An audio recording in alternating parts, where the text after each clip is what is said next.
अस्सलाम वालेकुम, सत श्री अकाल, गुड इवनिंग, नमस्ते सत श्री अकाल सब। जी। जी, थैंक यू जी। कैसे हैं आप? सब लोग ठीक ठाक हैं, खैरियत से हैं, वधिया हैं? जी जी सब अल्हम्दुलिल्लाह, ठीक, बढ़िया। बढ़िया। आप कैसे हैं? ठीक है।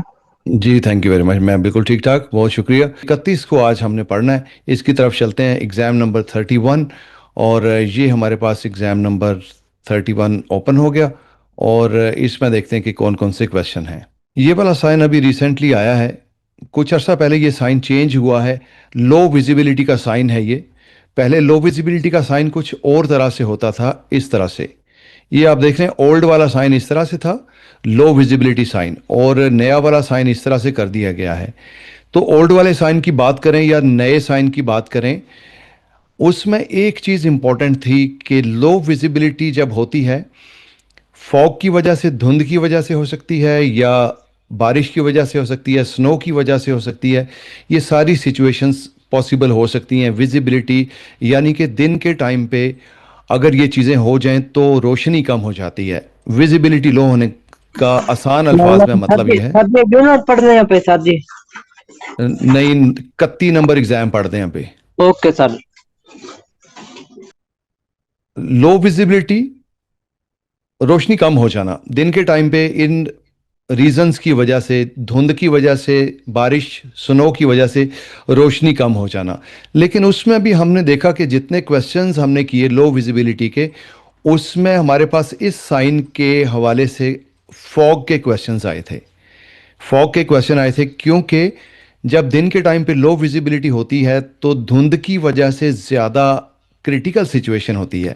बारिश की वजह से भी होती है। अगर आप लाइव देख लें, कभी आपने बारिश दिन के टाइम पे आपने नोटिस किया हो, ख़ास तौर से इस हवाले से विजिबिलिटी को सामने रख के ख़ास तौर से नोट किया हो, तो बारिश में इतनी ज़्यादा रोशनी कम नहीं होती। लेकिन जब सर्दियों का मौसम आता है, धुंध हो जाती है, या जिन इलाकों में अक्सर सर्दी रहती है, धुंध पड़ती रहती है, बहुत ज़्यादा धुंध होती है, तो जो विजिबिलिटी कम होती है फॉग की वजह से, वो ज़्यादा क्रिटिकल होती है।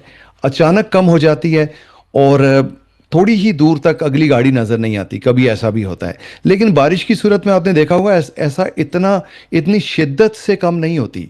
ऐसा कभी नहीं होता कि बारिश की वजह से जब लो विजिबिलिटी हो गई है तो आपको 10 मीटर के फासले से कोई कुछ भी नज़र नहीं आ रहा। आपको नज़र आ रहा होता है, थ्रू आउट दूर तक नज़र आ रहा होता है बारिश की वजह से, चाहे वो लो विजिबिलिटी हो गई है। मतलब ओवरऑल दूर तक एक जैसा मौसम थोड़ा सा डार्क हो जाता है। लेकिन धुंध की वजह से चंद मीटर तक की कभी ऐसा होता है कि आपको चीज़ें नज़र नहीं आ रही होती।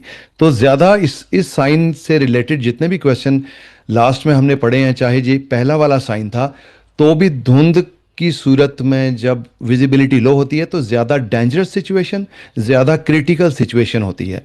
तो कुछ अर्सा पहले मैंने आपको ये पढ़ाया था कि देहते ने ये साइन चेंज करके इस साइन में बदल दिया है। और इस साइन को अगर आप गौर से थोड़ा सा देखें तो इसमें आपको बारिश का कोई इफेक्ट नज़र नहीं आ रहा।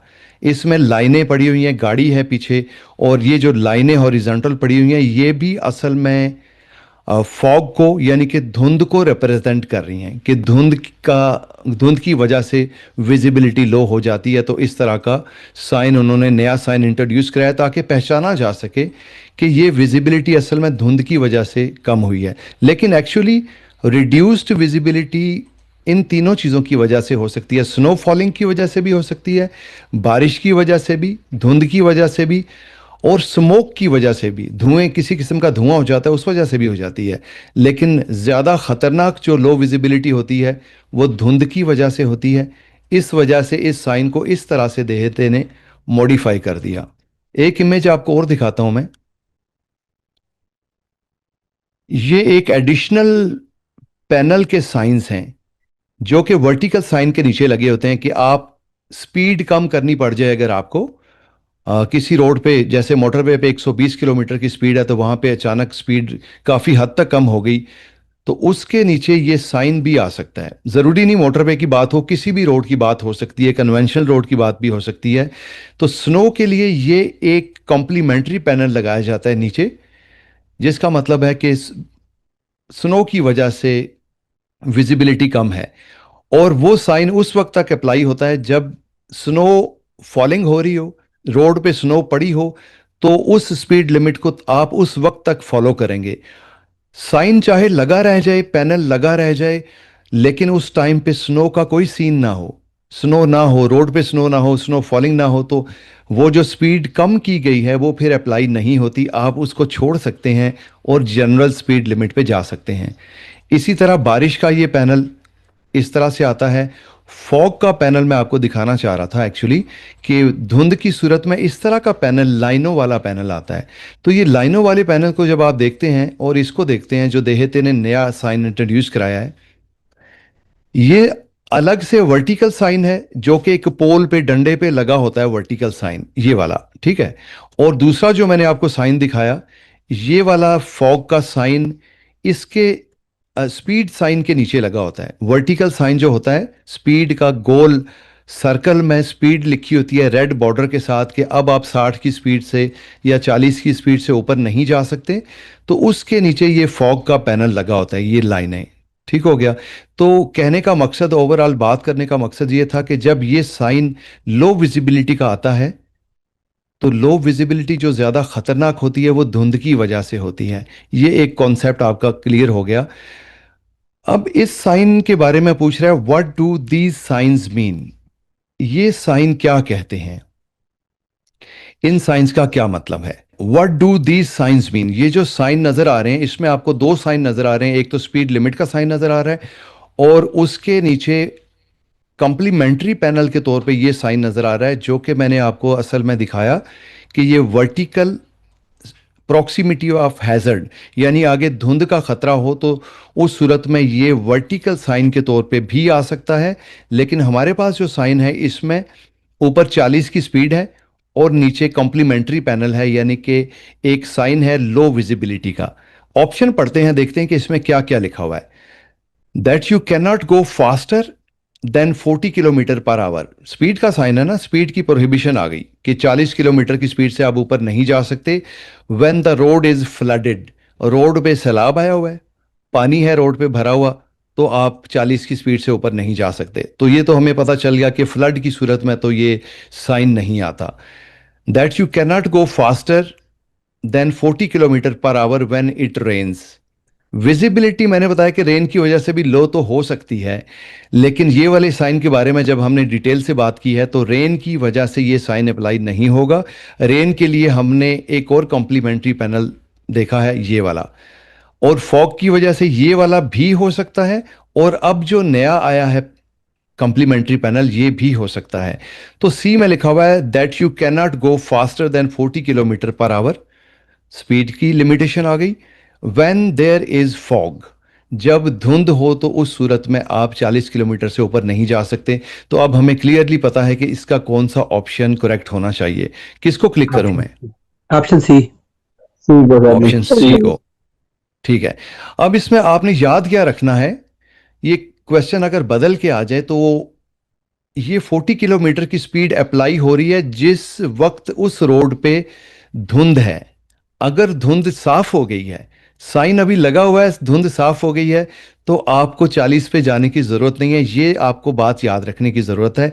और अगर बदल के आ जाए तो आपको पता होना चाहिए कि सिर्फ धुंध की सूरत में ही आप पे अप्लाई होता है 40 किलोमीटर स्पीड का प्रोहिबिशन का साइन। उस टाइम पे धुंध नहीं है, साइन चाहे लगा रह जाए रोड पे, तो आप पे ये अप्लाई नहीं होगा। इसी तरह बारिश की सूरत में भी और स्नो की सूरत में भी। What does this road marking mean, इस रोड मार्किंग का क्या मतलब है, मैं इसके लिए भी आपको कुछ इमेजेस दिखाता हूँ। कुछ नई चीज़ें हैं, नई चीज़ें जो आ रही हैं उनको मैं आप इंट्रोड्यूस करा रहा हूँ ताकि आपका सिलेबस ज़्यादा अच्छे तरीके से कवर हो जाए।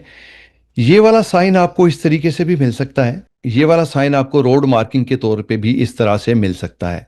ये बार्सिलोना की पिक्चर है, सिटी सेंटर की किसी रोड की, और इस तरह से आपको ये साइन रोड मार्किंग के तौर पे भी ये मिल सकता है, और वर्टिकल साइन की सूरत में भी मिल सकता है, दोनों सूरतों में आ सकता है। What does this road marking mean, इस रोड मार्किंग का क्या मतलब है? इसे कहते हैं एडवांस एरिया या advance zone for motorcycles and bicycles. Motorcycles के लिए और साइकिलों के लिए ये एक एडवांस एरिया है, जिसका मकसद ये है कि ऐसे रोड जिन पे रश ज़्यादा होता है, सिटी सेंटर के अंदर होती हैं, और वहाँ पे गाड़ियों के अलावा मोटरसाइकिल और साइकिल का भी रश होता है एक साथ। आपको पता है कि साइकिल और मोटरसाइकिल वाले वल्नरेबल यूज़र में आते हैं, मतलब कमज़ोर ग्रुप में आते हैं, जिनके एक्सीडेंट ज़्यादा होने के चांसेस होते हैं, जिनको ओवरटेक करने के लिए शहर से बाहर बात हो तो 1.5 मीटर का फासला छोड़ा जाता है, शहर के अंदर बात हो तो फिर भी स्पीड के हिसाब से और रोड की चौड़ाई के हिसाब से आप सेफ डिस्टेंस रखते हैं। तो ये पेडिस्ट्रियन के बाद सेकंड नंबर पे साइकिल वाले और उसके बाद मोटरसाइकिल वाले कमज़ोर ग्रुप यानी वल्नरेबल ग्रुप के तौर पे सामने आते हैं।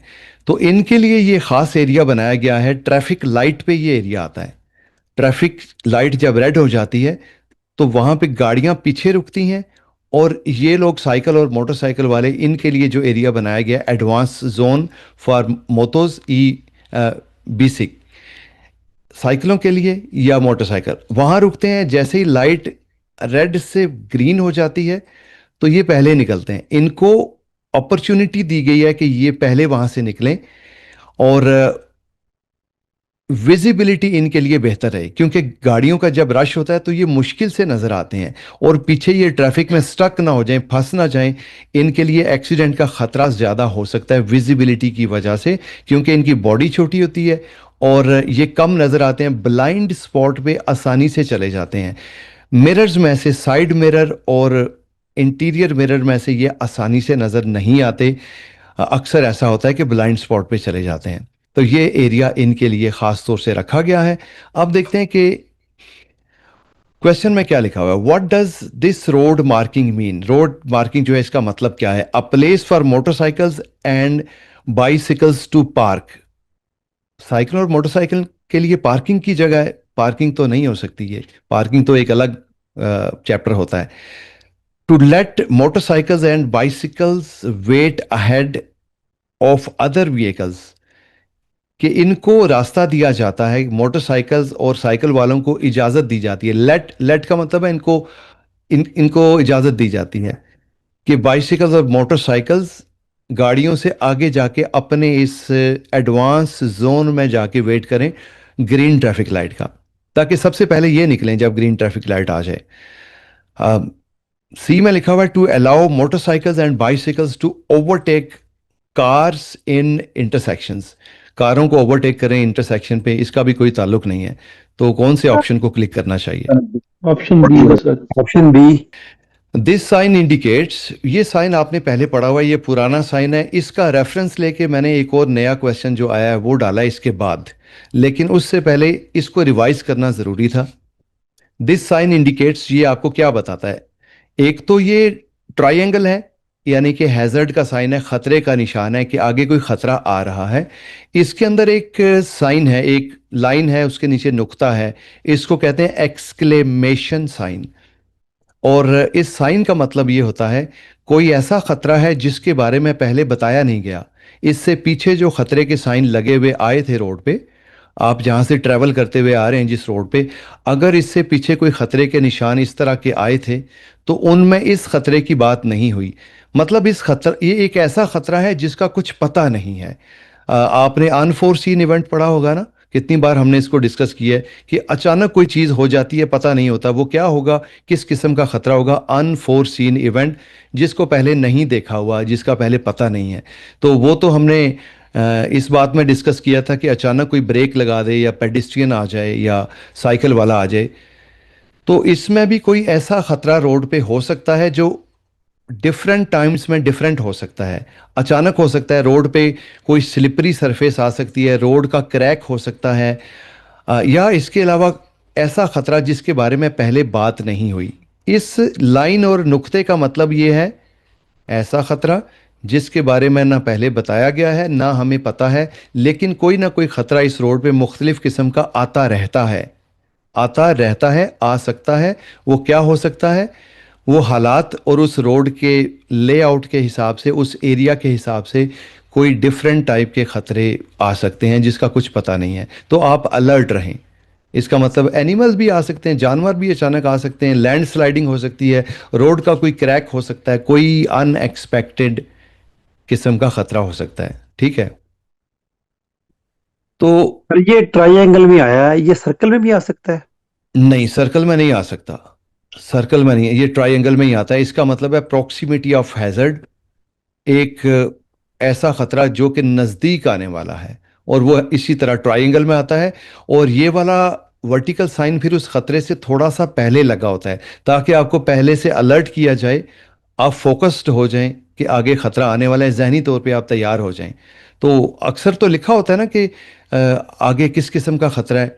इस ट्रायंगल के अंदर या तो रोड खराब है, या अनइवन रोड का साइन होता है, ऊंची नीची रोड है, या फिर अभी लो विजिबिलिटी की बात हुई थी, वो हो सकता है। स्लिपरी सरफेस, एक गाड़ी स्लिप हो रही है, उस तरह का आ जाता है। लेकिन इस लाइन और नुक्ते का मतलब है कि इस रोड पे मुख्तलिफ किस्म के खतरे मुख्तलिफ टाइम पे आते रहते हैं। वो क्या हो सकता है कुछ पता नहीं है। तो उस तरह के चार साइन एक टाइम पे एक ही जगह पे नहीं लगाए जा सकते। तो जो भी खतरा आने वाला है, आप उसके लिए जहनी तौर पे रेडी हो जाएं, पता नहीं है। That starting from the sign travelling on the road is one way only.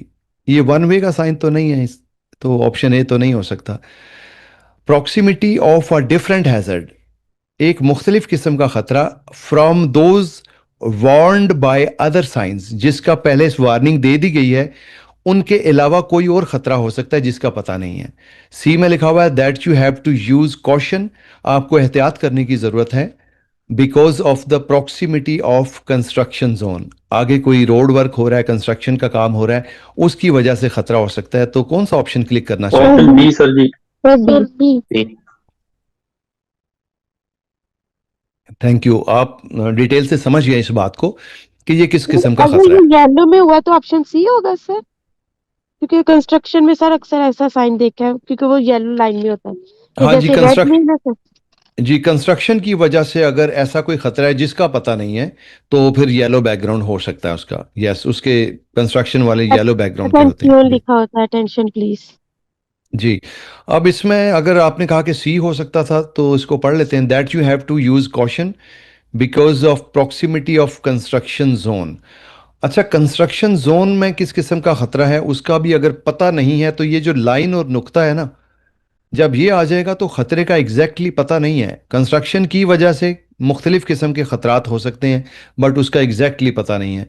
तो उस तरह का कोई वर्ड यूज होगा इसमें, जैसे इसमें डिफरेंट हैजर्ड का वर्ड आया ना, तो इस तरह का वर्ड यूज होगा इस लाइन और नुक्ते की वजह से। चलें जी, इसके लिए मैंने वो रिवाइज किया था कि इस साइन के बारे में बात करें। ये एक नया साइन आया है। वैसे इस तरह का साइन पहले भी हम एक दफ़ा पढ़ चुके हैं, लेकिन वो क्वेश्चन डिफरेंट था। अब ये क्वेश्चन चेंज होके आ गया है, तो इसलिए मैंने इसको ज़रूरी समझा कि ये भी आपके सिलेबस में ऐड होना चाहिए, ताकि ये आ जाए तो आपको पता हो। If you see this signal on your vehicles on board system, ये वाला साइन आपको नज़र कहाँ आएगा? जो मॉडर्न गाड़ियाँ आजकल आ रही हैं, इलेक्ट्रिक गाड़ियाँ या नए मॉडल की गाड़ियाँ आ रही हैं, उनमें ये सारी चीज़ें डाली गई हैं। पुरानी गाड़ियों में अगर नहीं है तो वो एडिशनली आप ऐड करवा सकते हैं कुछ फीचर्स। सारे फीचर्स तो ऐड नहीं करा सकते, लेकिन आजकल टेक्नोलॉजी काफ़ी बढ़ गई है, तो टच स्क्रीन वगैरह आप पुरानी गाड़ियों में ऐड करवा सकते हैं। नेविगेशन सिस्टम लेटेस्ट वाला स्क्रीन वाला ऐड करवा सकते हैं। तो नई गाड़ियों में तो ये सिस्टम आ रहे हैं ऑलरेडी।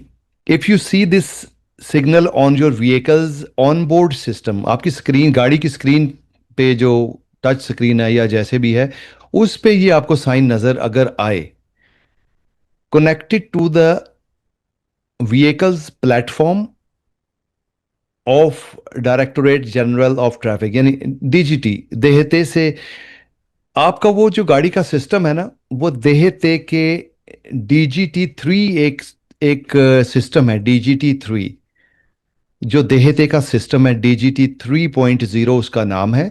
उसका काम ये है कि पहले आपने एक क्वेश्चन पढ़ा था, एसओ, एक इमरजेंसी कॉल का SOS बटन आपने पढ़ा था। एक इमरजेंसी कॉल का सिस्टम नई गाड़ियों में होता है। कॉल भी लिखा होता है, SOS भी गाड़ियों के अंदर लिखा होता है। एक बटन होता है ऊपर इंटीरियर मिरर के साथ, या नीचे भी हो सकता है कहीं, मॉडल के हिसाब से। गाड़ी का जब एक्सीडेंट होता है ना, तो ऑटोमेटिकली कॉल चली जाती है देहते के सिस्टम को, अगर आपकी गाड़ी का वो सिस्टम DGT3 सिस्टम से कनेक्टेड है। वो जीपीएस से भी कनेक्ट हो सकता है, वो इंटरनेट से भी कनेक्ट हो सकता है, वाईफाई से, जिस तरह का आपकी गाड़ी में सिस्टम है, या जीपीएस के थ्रू भी। पुरानी गाड़ियों में तो जीपीएस यूज़ करते हैं अगर वाईफाई का ऑप्शन नहीं होता। तो DGT 3.0 सिस्टम के थ्रू उनको सिग्नल मिल जाते हैं कि इस गाड़ी की लोकेशन क्या है। लेकिन उसके बारे में हमने ये भी पढ़ा था कि एक्सीडेंट की डिटेल बताने के लिए आपको कॉल करनी पड़ेगी उन्हें, खुद आप बताएंगे कॉल करके कि ये सिचुएशन है, आपको मेडिकल हेल्प चाहिए, आपको रिकवरी सर्विस चाहिए, क्या चाहिए, डिटेल बतानी पड़ती है। लेकिन उनको कॉल एक दफ़ा चली जाती है और जियो लोकेशन की वजह से, जीपीएस की वजह से आपकी गाड़ी की जियो लोकेशन का उन्हें पता चल जाता है कि इस जगह पे वो गाड़ी है जिसका एक्सीडेंट हुआ है। उस बटन को खुद भी दबा सकते हैं। अगर ज़्यादा ख़तरनाक एक्सीडेंट हुआ है तो ऑटोमेटिकली वो टच हो जाता है, और उसका सिस्टम ऐसा डिज़ाइन किया हुआ है। चलें, ये तो मैंने आपको एक मिसाल दी कि ये पढ़ा था पहले हमने, इस तरह मिलता जुलता कुछ पढ़ा था हमने, यानी DGT 3 के बारे में मैंने आपको बताया। दूसरी बात, मैंने आपको एक क्वेश्चन पढ़ाया था V16 लाइट का, जो कि हैज़र्ड ट्रायंगल्स होती हैं। जब आपकी गाड़ी ख़राब हो जाती है, मोटरवे पे शोल्डर पे आप गाड़ी इमरजेंसी सिचुएशन में रोकते हैं, हैज़र्ड लाइट्स ऑन करते हैं, गाड़ी से बाहर जाने से पहले रिफ्लेक्टिव वेस्ट पहनते हैं और एक ट्रायंगल पीछे रखते हैं आप। और अगर कन्वेंशनल रोड है, दो तरफ से रोड है, तो फिर एक आगे भी रखते हैं ट्रायंगल। तो ट्रायंगल को रिप्लेस करने के लिए एक लाइट आ गई है मार्केट में, जो वैसे तो यूज़ हो रही है, रेकमेंड की जाती है, काफ़ी सालों से यूज़ हो रही है, लेकिन अभी उसको कंपलसरी कर दिया गया है। जनवरी 2026 से वो कंपलसरी हो जाएगी, वो लाइट रखना ज़रूरी हो जाएगा। साथ में ट्रायंगल ऑप्शनली रखना चाहें तो आप रख सकते हैं। तो उस लाइट का भी कनेक्शन DGT 3 सिस्टम से है। उसमें जैसे ही आप बटन को दबाते हैं तो जियो लोकेशन आपकी गाड़ी की पता चल जाती है कि यहाँ पे एक्सीडेंट हुआ है, और वो लाइट आप गाड़ी के छत के ऊपर रखते हैं, जो 1 किलोमीटर की रेंज तक लाइट दिखाती है। दूसरों को पता चलता है कि यहाँ पे एक्सीडेंट हुआ है, दूर से पता चल जाता है। मतलब DGT 3 सिस्टम की मैं बात कर रहा हूँ, एक्चुअली इंट्रोड्यूस करा रहा हूँ कि DGT 3 सिस्टम के बारे में हमने इस तरह से पढ़ा है, और उनको ऐसे ऐसे पता चलता है। अब ये साइन पे वापस आ जाएं। अगर आपको गाड़ी के ऑन बोर्ड सिस्टम पे ये साइन नज़र आता है और आपकी गाड़ी का सिस्टम DGT 3 सिस्टम से कनेक्ट है, तो फिर इसका क्या मतलब है कि ये आपको साइन क्यों नज़र आ रहा है? ठीक है, the presence of a near by danger reported by another user. आगे कोई एक्सीडेंट हुआ है, किसी किस्म का खतरा है, ज़रूरी नहीं एक्सीडेंट हो, लेकिन रोड रोड पे किसी किस्म का ऑब्स्टेकल है, कोई स्लिपरी सरफेस है, कोई लैंड स्लाइडिंग की वजह से रोड रोड ब्लॉक हो गया है, या किसी भी किस्म का जो खतरा किसी ने देखा, आपसे आगे वाली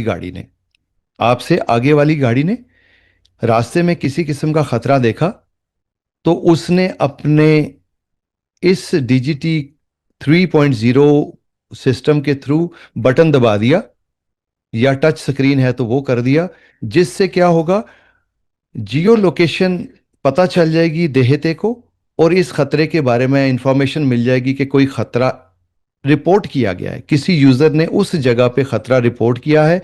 जिस वक्त आप जिस जगह पे रिपोर्ट करेंगे बटन दबा के, DGT को पता चल गया, अब उनके पास इंफॉर्मेशन पहुंच गई।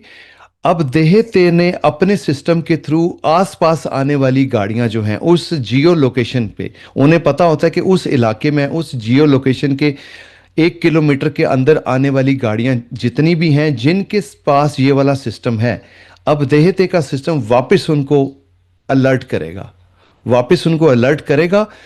आप तो अभी पीछे थे खतरे से, आप 500 मीटर पीछे थे या 1 किलोमीटर पीछे थे, जो उसकी रेंज है। आपकी स्क्रीन पे ये साइन तब डिस्प्ले होगा जब जब आपसे आगे किसी यूज़र ने रिपोर्ट किया है कि यहाँ पे ख़तरा है।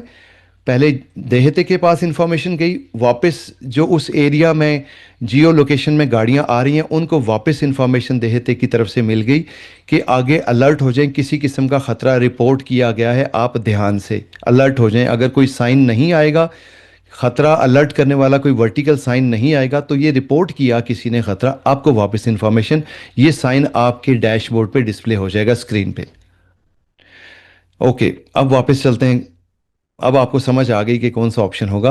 तो द ये प्रेजेंस, ऑप्शन ए ही ठीक है। Sir option A. Option option A ठीक है। ठीक है, break down in a vehicle, अच्छा ये ऑप्शन भी सही हो सकता है। ठीक है, अगर किसी गाड़ी का ब्रेक डाउन हो गया है, एक्सीडेंट हो गया है या ब्रेक डाउन हो गया है, उसने अगर रिपोर्ट किया है ना, तो भी हो सकता है ये, तो भी हो सकता है, ये ऑप्शन भी स्ट्रांग है।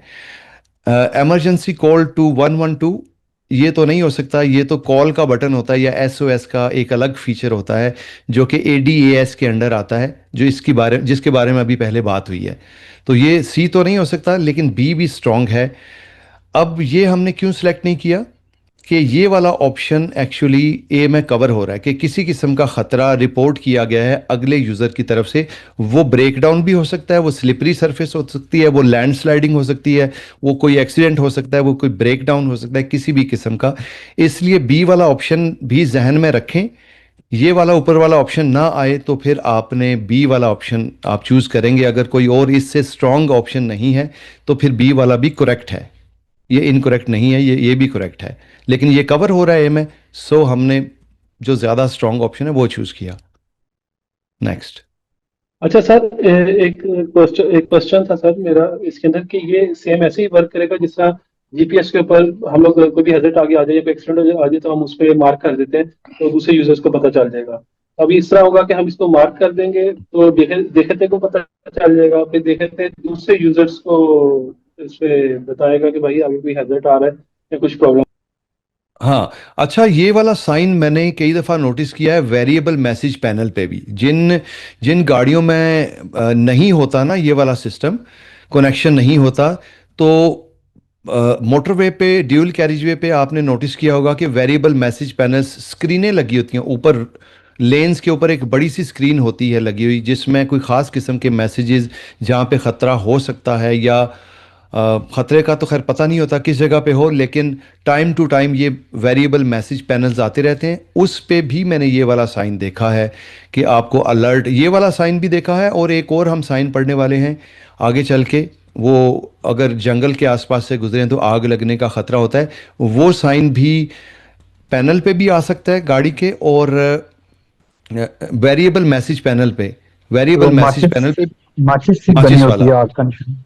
हाँ जी, हाँ जी, माचिस से बनी होते हैं। तो वो ये वेरिएबल मैसेज पैनल पे भी आ सकता है और वर्टिकल साइन की सूरत में भी आ सकता है, दोनों सूरतों में। तो ये देखा गया है साइन वेरिएबल मैसेज पैनल पे।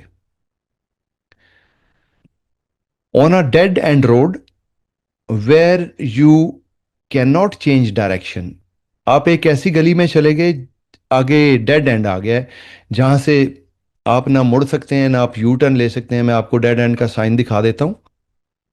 इस तरह का साइन आपको मिलता है डेड एंड का। इसका मतलब है कि आगे ये रोड बंद है, ना आप राइट मुड़ सकते हैं ना लेफ्ट मुड़ सकते हैं। अगर रोड तंग है तो शायद आप यू टर्न भी ना ले सकें, तो आगे रोड क्लोज है, इसके बारे में बात कर रहा है ये साइन। ऐसे करके भी आ सकता है, मतलब ज़रूरी नहीं कि वो गली हो या रोड हो, कच्चा रोड भी हो सकता है, अनपेव्ड रोड, जहां पे आगे कोई रास्ता नहीं है, मतलब आगे आप जा नहीं सकते। शायद आप ऐसे रास्ते पे तो यू टर्न ले सकते हैं, राइट लेफ्ट अगर नहीं मुड़ सकते। अ, इस तरह का सिचुएशन भी आ सकती है। इस तरफ ये लगा हुआ है, डेड एंड का साइन लगा हुआ है, और ये स्कूल के बच्चों का साइन, 20 की स्पीड लिमिट, और सेमेंटरी, ये जो ग्रेव यार्ड जिसको कहते हैं कतलान में ये लिखा हुआ है। तो ये तो खैर हमारा रेलेवेंट नहीं है, ये डेड एंड की बात हो रही है एक्चुअली इसकी। क्वेश्चन में कह रहा है on a dead end road where you can not change direction, आप यू टर्न नहीं ले सकते, डायरेक्शन चेंज करना मतलब यू टर्न नहीं ले सकते आप, और टर्न अराउंड, सॉरी, ये डिफरेंट अंदाज से आ गया। Turn around actually U turn हो गया यहाँ पे, और चेंज डायरेक्शन एक्चुअली यहाँ पे राइट या लेफ्ट हो गया। लेकिन अक्सर जहाँ पे टर्न अराउंड का वर्ड नहीं आता, तो चेंज डायरेक्शन सिर्फ जब आता है ना, तो उसका मतलब यू टर्न होता है। जब चेंज डायरेक्शन के साथ राइट या लेफ्ट आ जाए तो फिर उसको राइट या लेफ्ट डायरेक्शन चेंज करना कहते हैं। राइट लेफ्ट ना हो तो चेंज डायरेक्शन यू टर्न के मीनिंग में आता है। लेकिन इस क्वेश्चन में उसने आगे यू टर्न को टर्न अराउंड से मेंशन कर दिया। तो अब यू टर्न का मतलब, अब टर्न अराउंड का मतलब यू टर्न है, तो चेंज डायरेक्शन का मतलब अब यहाँ पे राइट या लेफ्ट ले सकते हैं हम। Can you exit by reversing? क्या ऐसी गली से, ऐसे रोड से आप रिवर्स करके बाहर निकल सकते हैं? Yes but you can not enter any intersection. आप निकल तो सकते हैं लेकिन आप किसी इंटरसेक्शन में एंटर नहीं हो सकते। मतलब रिवर्स करके जब आप निकलेंगे तो पीछे अगर इंटरसेक्शन आ गया है तो आपने इंटरसेक्शन में एंटर नहीं होना, इस बात का ख्याल रखना है आपने। Yes but only for a limited distance. आप थोड़े से डिस्टेंस के लिए रिवर्स कर सकते हैं, ज़्यादा रिवर्स नहीं कर सकते। अगर गली ख़त्म नहीं हुई उस वक्त तक तो आपको ज़्यादा रिवर्स तो करना पड़ सकता है ना। Yes you can reverse up to 15 metres maximum. Reverse कर सकते हैं लेकिन 15 मीटर से ज़्यादा रिवर्स नहीं कर सकते। अगर वो गली 15 मीटर से ज़्यादा लंबी है तो क्या करेंगे? फिर तो 15 मीटर से ज़्यादा जाना पड़ जाएगा ना आपको। अगर रास्ते में कोई राइट लेफ्ट टर्न नहीं आया तो फिर 15 मीटर से ज़्यादा लंबाई है तो आपको शायद ऑप्शन ए होगा। Option B sir ji. Option A. Sir option B. Option A sir. Option sir A option होना चाहिए जी। ऑप्शन बी क्यों नहीं हो सकता? बी में देखें लिखा हुआ है yes but only for a limited distance. पर सर उन्होंने एकदम थोड़ी ना कोई ओनली की जितना वजह से स्पेसिफिक उसको नहीं neglect दस्या कर दिया। किलोमीटर 15 मीटर से उसको वो नहीं किया। लिमिटेड स्पेसिफिक डिस्टेंस उन्होंने कहा सर कि दस्या जितना उन्होंने। मैक्सिमम जरूरी हो सकता है आप उतना कर सकते इंटरसेक्शन तो ये डेड एंड रोड लगता है, फिर तो इंटरसेक्शन च भी आ ही सकते। हाँ ठीक हो गया। इंटरसेक्शन देखो, सारे ऑप्शन ਨੂੰ देख ਲੈਨੇ ਆ। ਇਹ ਜਿਹੜਾ ਆਪਸ਼ਨ ਹੈ ਨਾ yes you can reverse up to 15 metres maximum, ਜ਼ਿਆਦਾ ਤੋਂ ਜ਼ਿਆਦਾ 15 ਮੀਟਰ ਤੁਸੀਂ ਰਿਵਰਸ ਕਰ ਸਕਦੇ ਹੋ। ਜੇ ਗਲੀ 15 ਮੀਟਰ ਤੋਂ ਲੰਬੀ ਹੋਏ ਤੇ ਫਿਰ ਕੀ ਕਰਾਂਗੇ ਆਪਾਂ? ਫਿਰ ਵੀ ਆਣੇ ਪੈਣਾ। ਫਿਰ ਵੀ ਆਣਾ ਹੀ ਪੈਣਾ ਨਾ। ਮਤਲਬ 15 ਮੀਟਰ ਤੋਂ ਜ਼ਿਆਦਾ ਆਣਾ ਹੈ। ਸੀ ਫਿਰ ਨਹੀਂ ਹੋ ਸਕਦਾ ਨਾ, ਸੀ हाँ जी ਨੂੰ ਤੇ ਬਾਹਰ ਕੱਢ ਦਿਓ ਫਿਰ। नहीं सी ਅੱਛਾ है हाँ। ਕੁਝ ਕੁਐਸਚਨ ਦੇ ਵਿੱਚ ਇਹ 15 ਮੀਟਰ ਦੀ ਗੱਲ ਹੋਈ ਆ ਉਹ। ਹਾਂਜੀ ਇਹ ਤੇ ਚਲੋ ਇਹਦੇ ਇੱਕ ਅਲੱਗ ਸਵਾਲ ਹੈ ਇਹਦਾ, ਕਿੰਨਾ ਜਾ ਹਾਂ ਸਕਦੇ। ਹਾਂ ਉਹ ਜਿਹੜਾ ਨਾ ਉਹ ਵੀ ਰਿਵਾਈਜ਼ ਪਾਰਕਿੰਗ ਚ ਹੁੰਦਾ ਹੈ। ਯੈਸ ਯੈਸ नहीं है ठीक है। ਪਾਰਕਿੰਗ ਦੇ ਵਿੱਚ ਜਦੋਂ ਤੁਸੀਂ ਗੱਡੀ ਲਾਉਣੀ ਏ, ਤੁਸੀਂ ਅੱਗੇ ਨਿਕਲ ਗਏ ਹੋ, ਯਾਦ ਆਇਆ ਕਿ ਪਿੱਛੇ ਜਗ੍ਹਾ ਹੈਗੀ ਸੀ, ਪਿੱਛੇ ਇੱਕ ਜਗ੍ਹਾ ਖਾਲੀ ਸੀ ਜਾਂ ਉਸ ਟਾਈਮ ਤੇ ਖਾਲੀ ਨਹੀਂ ਸੀ, ਗੱਡੀ ਨਿਕਲ ਗਈ ਪਿੱਛੋਂ, ਪਾਰਕਿੰਗ ਨਹੀਂ ਲੱਭਦੀ ਪਈ, ਤੁਸੀਂ ਅੱਗੇ ਚਲੇ ਗਏ, ਪਿੱਛੇ ਤੁਸੀਂ ਮਿਰਰ 'ਚੋਂ ਦੇਖਿਆ ਜੇ ਗੱਡੀ ਨਿਕਲਦੀ ਪਈ, ਹੁਣ ਪਿੱਛੇ ਆ ਸਕਦੇ ਹੋ, ਰਿਵਰਸ ਕਰ ਸਕਦੇ ਹੋ, ਲੇਕਿਨ ਇੰਨਾ ਜ਼ਿਆਦਾ ਪਿੱਛੇ ਨਹੀਂ ਆ ਸਕਦੇ। 15 ਮੀਟਰ ਦੀ ਲਿਮਿਟ ਉੱਥੇ ਹੈਗੀ। ਜੇ 15 ਮੀਟਰ ਤੋਂ ਜ਼ਿਆਦਾ ਤੁਸੀਂ ਅੱਗੇ ਚਲੇ ਗਏ ਫਿਰ ਤੁਸੀਂ ਵਾਪਸ ਨਹੀਂ ਆਣਾ, ਕਿਉਂਕਿ ਉੱਥੇ ਖਤਰਾ ਹੋ ਸਕਦਾ ਹੈ, ਪਿੱਛੋਂ ਕੋਈ ਹੋਰ ਗੱਡੀ ਨਿਕਲ ਸਕਦੀ ਹੈ, ਪਿੱਛੋਂ ਗੱਡੀ ਆ ਸਕਦੀ ਹੈ।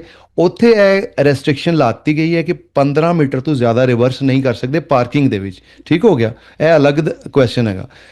ਤੇ ਇਸ ਕੁਐਸਚਨ ਦੇ ਵਿੱਚ ਆਪਾਂ छोड़ ਦਿੰਦੇ ਹਾਂ, सी को तो छोड़ देते हैं हम, ये ख़त्म होगी बात सी की। बी में आ गया yes but only for a limited distance. ये भी बात वही आ गई, लिमिटेड मतलब 15 लिमिटेड ਮੀਟਰ ਹੋ डिस्टेंस ਗਿਆ। 15 मीटर या घट ਵੱਧ ਜਿੰਨਾ ਵੀ, ਲੇਕਿਨ ਗਲੀ ਚੋਂ ਬਾਹਰ ਨਹੀਂ ਆਓਗੇ ਤੇ ਫਿਰ ਲਿਮਿਟਡ ਦਾ। ਅੱਛਾ ਇਸ ਕੁਐਸਚਨ ਦਾ ਆਨਸਰ ਇਹ ਵੀ ਹੋ ਸਕਦਾ ਹੈ कि जितना घट तो घट पॉसिबल है, जब कम से कम जितना आपको रिवर्स करना पड़े। एक्चुअली हाँ रिवर्सिंग जी एक खतरनाक मैन्यूवर है, एक खतरनाक मैन्यूवर हो सकती है ऐसी सिचुएशन में, क्योंकि रिवर्सिंग में आप नॉर्मल ड्राइव तो नहीं कर सकते, रिवर्सिंग में ट्रैवल नहीं कर सकते। रिवर्सिंग एक कॉम्प्लीमेंट्री मैन्यूवर है, एक हेल्पिंग मैन्यूवर है। गाड़ी निकालने के लिए, गाड़ी लगाने के लिए, गाड़ी सीधी करने के लिए रिवर्सिंग एक हेल्पिंग मैन्यूवर है। पार्किंग करने के लिए, पार्किंग से बाहर निकलने के लिए, तो रिवर्सिंग में नॉर्मल ट्रैवल नहीं होता। तो इसमें ऐसा आ सकता था ऑप्शन कि जितना मिनिमम पॉसिबल हो डेड एंड से उतना आप रिवर्स करें, जितना मिनिमम पॉसिबल हो। तो मिनिमम पॉसिबल हो मतलब रास्ते में रिवर्स करते हुए अगर राइट लेफ्ट टर्न आ गया है, जो ऊपर इसने कह दिया था you can not change direction, right left turn नहीं है। किसी का माइक ऑन है। अगर रिवर्स करते हुए थोड़ा सा रिवर्स करने के बाद राइट लेफ्ट टर्न आ गया तो आप वहां राइट लेफ्ट टर्न ले लें, मजीद रिवर्स ना करें। ओके, तो वो ऑप्शन होता एज मिनिमम एज पॉसिबल, जितना कम से कम। अब ये but only for a limited, ये उस मीनिंग में नहीं आ रहा कि ओनली फॉर अ लिमिटेड, मतलब एक लिमिट उसने दे दी है कि मिनिमम, एज मिनिमम नहीं कहा उसने। ए में लिखा हुआ है यस आप रिवर्स कर सकते हैं, but you can not enter any intersection. किसी इंटरसेक्शन में आप रिवर्स करते हुए एंटर नहीं हो सकते। इन 3 ऑप्शंस में जो सबसे ज्यादा स्ट्रांग है वो ऑप्शन ए है, ठीक है, क्योंकि बी नहीं हो सकता, सी नहीं हो सकता, तो ऑप्शन ए स्ट्रांगेस्ट है। लेकिन एक और बात आपने याद रखनी है, एक और क्वेश्चन आ जाता है, जब आपके पास कोई अल्टरनेट नहीं है और आप जैसे ही गली से बाहर निकले तो आगे इंटरसेक्शन है, तो उसमें आपको वो वाला ऑप्शन चूज करना पड़ेगा कि आप एहतियात से विजिबिलिटी को इन अकाउंट रखते हुए आप रिवर्स कर सकते हैं। अगर आपके पास कोई ऑप्शन नहीं है कि गली से जैसे ही बाहर निकले आगे इंटरसेक्शन है, तो ऐसी सूरत में आपको एडवाइस ये किया जाता है कि आपके साथ अगर कोई बंदा है ना, उसकी आप हेल्प लें, वो बाहर जाके आपको गाइड करे कि आप कहाँ तक जा सकते हैं, या विजिबिलिटी अगर आपको बाहर दूर तक नज़र नहीं आ रहा क्योंकि इंटरसेक्शन है, तो एक दूसरे बंदे की हेल्प लेने के लिए साथ उस ऑप्शन में ये भी आता है, राइट लेफ्ट टर्न आजे पिछे जाते होया फिर तुसी राइट लेफ्ट टर्न ले लो। Out of necessity, out of ਇਹ ਵੀ ਥੋੜਾ ਜਿਹਾ ਡਿਫਰੈਂਟ ਕਰਕੇ ਆ ਗਿਆ ਕੁਐਸਚਨ। ਆਊਟ ਆਫ ਨੈਸੈਸਿਟੀ, ਜਦੋਂ ਕੋਈ ਹੋਰ ਆਪਸ਼ਨ ਨਾ ਹੋਏ, ਯਾਨੀ ਕਿ ਜ਼ਰੂਰਤ, ਸ਼ਿੱਦਤ ਦੀ ਜ਼ਰੂਰਤ ਹੋਏ, ਇਹ ਕਹਿ ਲਓ ਸੀ, ਬਹੁਤ ਜ਼ਿਆਦਾ ਜ਼ਰੂਰਤ ਹੋਏ, ਕੋਈ आगे पढ़ने या फिर पता लगेगा। You are transporting an injured person, आप एक जख्मी बंदे को अपनी गाड़ी में लेके जा रहे हैं, इन योर प्राइवेट कार। एक जख्मी बंदे को या जिसकी सेहत खराब है, हालत खराब है, उसको अपनी गाड़ी में ट्रांसपोर्ट कर रहे हैं, हॉस्पिटल, मान लें कि हॉस्पिटल लेके जा रहे हैं, तो आउट ऑफ नेसेसिटी अब समझ आ गई कि एम्बुलेंस उस टाइम पे अवेलेबल नहीं है, एम्बुलेंस उस टाइम पे पहुंच नहीं सकती, कोई और ऑप्शन नहीं है, तो आप अपनी प्राइवेट कार में उसे इमरजेंसी सर्विस दे रहे हैं, बंदे को हॉस्पिटल लेके जा रहे हैं। Can you drive without respecting the traffic rules, आप इमरजेंसी सर्विस दे रहे हैं, हॉस्पिटल जा रहे हैं, एम्बुलेंस वाला काम ऑलमोस्ट कर रहे हैं, तो क्या आप एम्बुलेंस की तरह से सारे रूल्स को तोड़ सकते हैं, ट्रैफिक लाइट को, या आप इस तरह का साइन आ गया वन वे में चले गए, या कोई और रूल किसी भी किस्म का, ट्रैफिक लाइट, लेन चेंज, किसी भी किस्म के जो ट्रैफिक रूल्स होते हैं, क्या आप उन रूल्स को तोड़ सकते हैं? विदाउट रेस्पेक्टिंग नहीं कर सकते, आप उन रूल्स को आप नहीं तोड़ सकते। अच्छा, ये इजाज़त बेसिकली होती है जो कि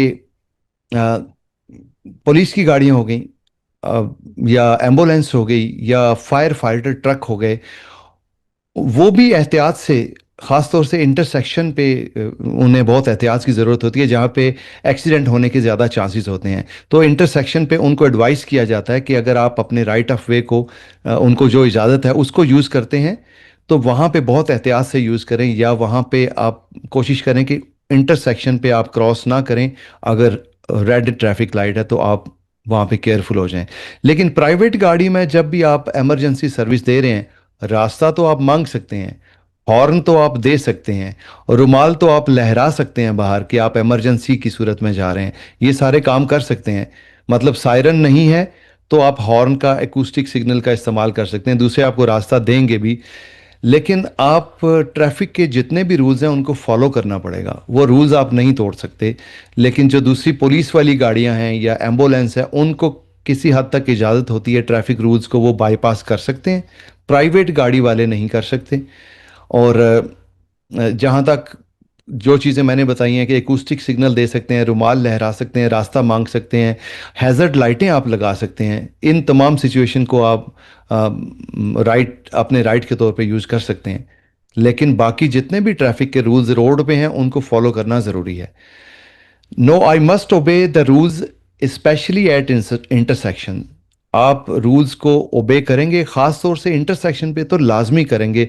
किसी और जगह पे अगर कोई ऐसी मौत होने की अर्जेंसी है तो आपको वहाँ पे छूट मिल सकती है, लेकिन इंटरसेक्शन पे जब भी आप ऐसा कुछ करने की कोशिश करेंगे तो एक्सीडेंट होने का ख़तरा हो सकता है। जिस वजह से आप जा रहे हैं उसी तरह का ख़तरा आपके सामने आ जाए, तो इंटरसेक्शन पे आपको ख़ास तौर से केयर करनी होती है, और बाकी रूल्स को भी आपने लाजमी ओबे करना होता है। तो ऑप्शन ए सीधा सीधा मेरे ख्याल से होना चाहिए। Yes, it is only mandatory to obey signals given by the traffic officer. Traffic officer जो आपको इशारा करे वो तो जाहिर है आपने करना ही है, लेकिन ओनली आ गया इसमें। अगर ट्रैफिक ऑफिसर नहीं है तो फिर बाकी भी तो रूल्स ओबे करेंगे। ओनली की वजह से हम छोड़ रहे हैं इसे।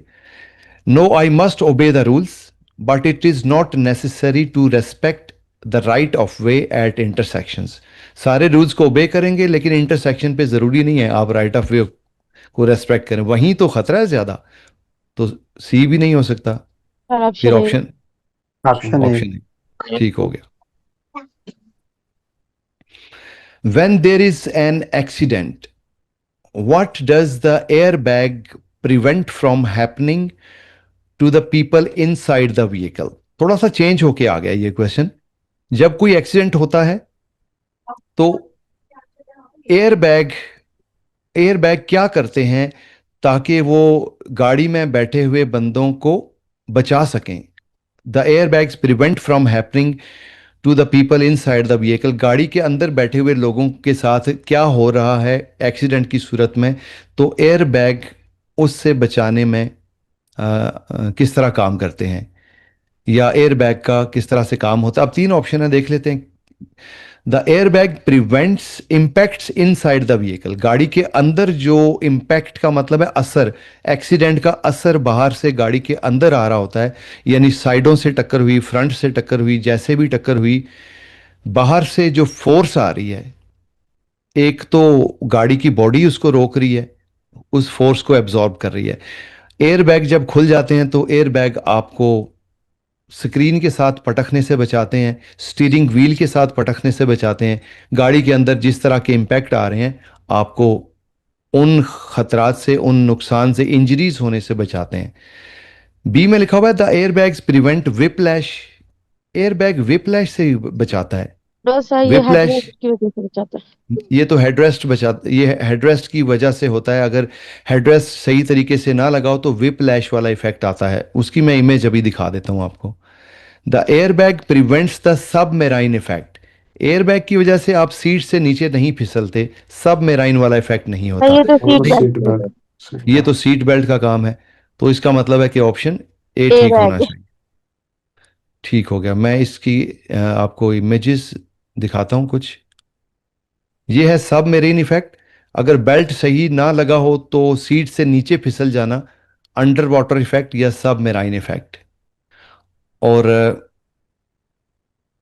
ये एक वीडियो है मेरे पास।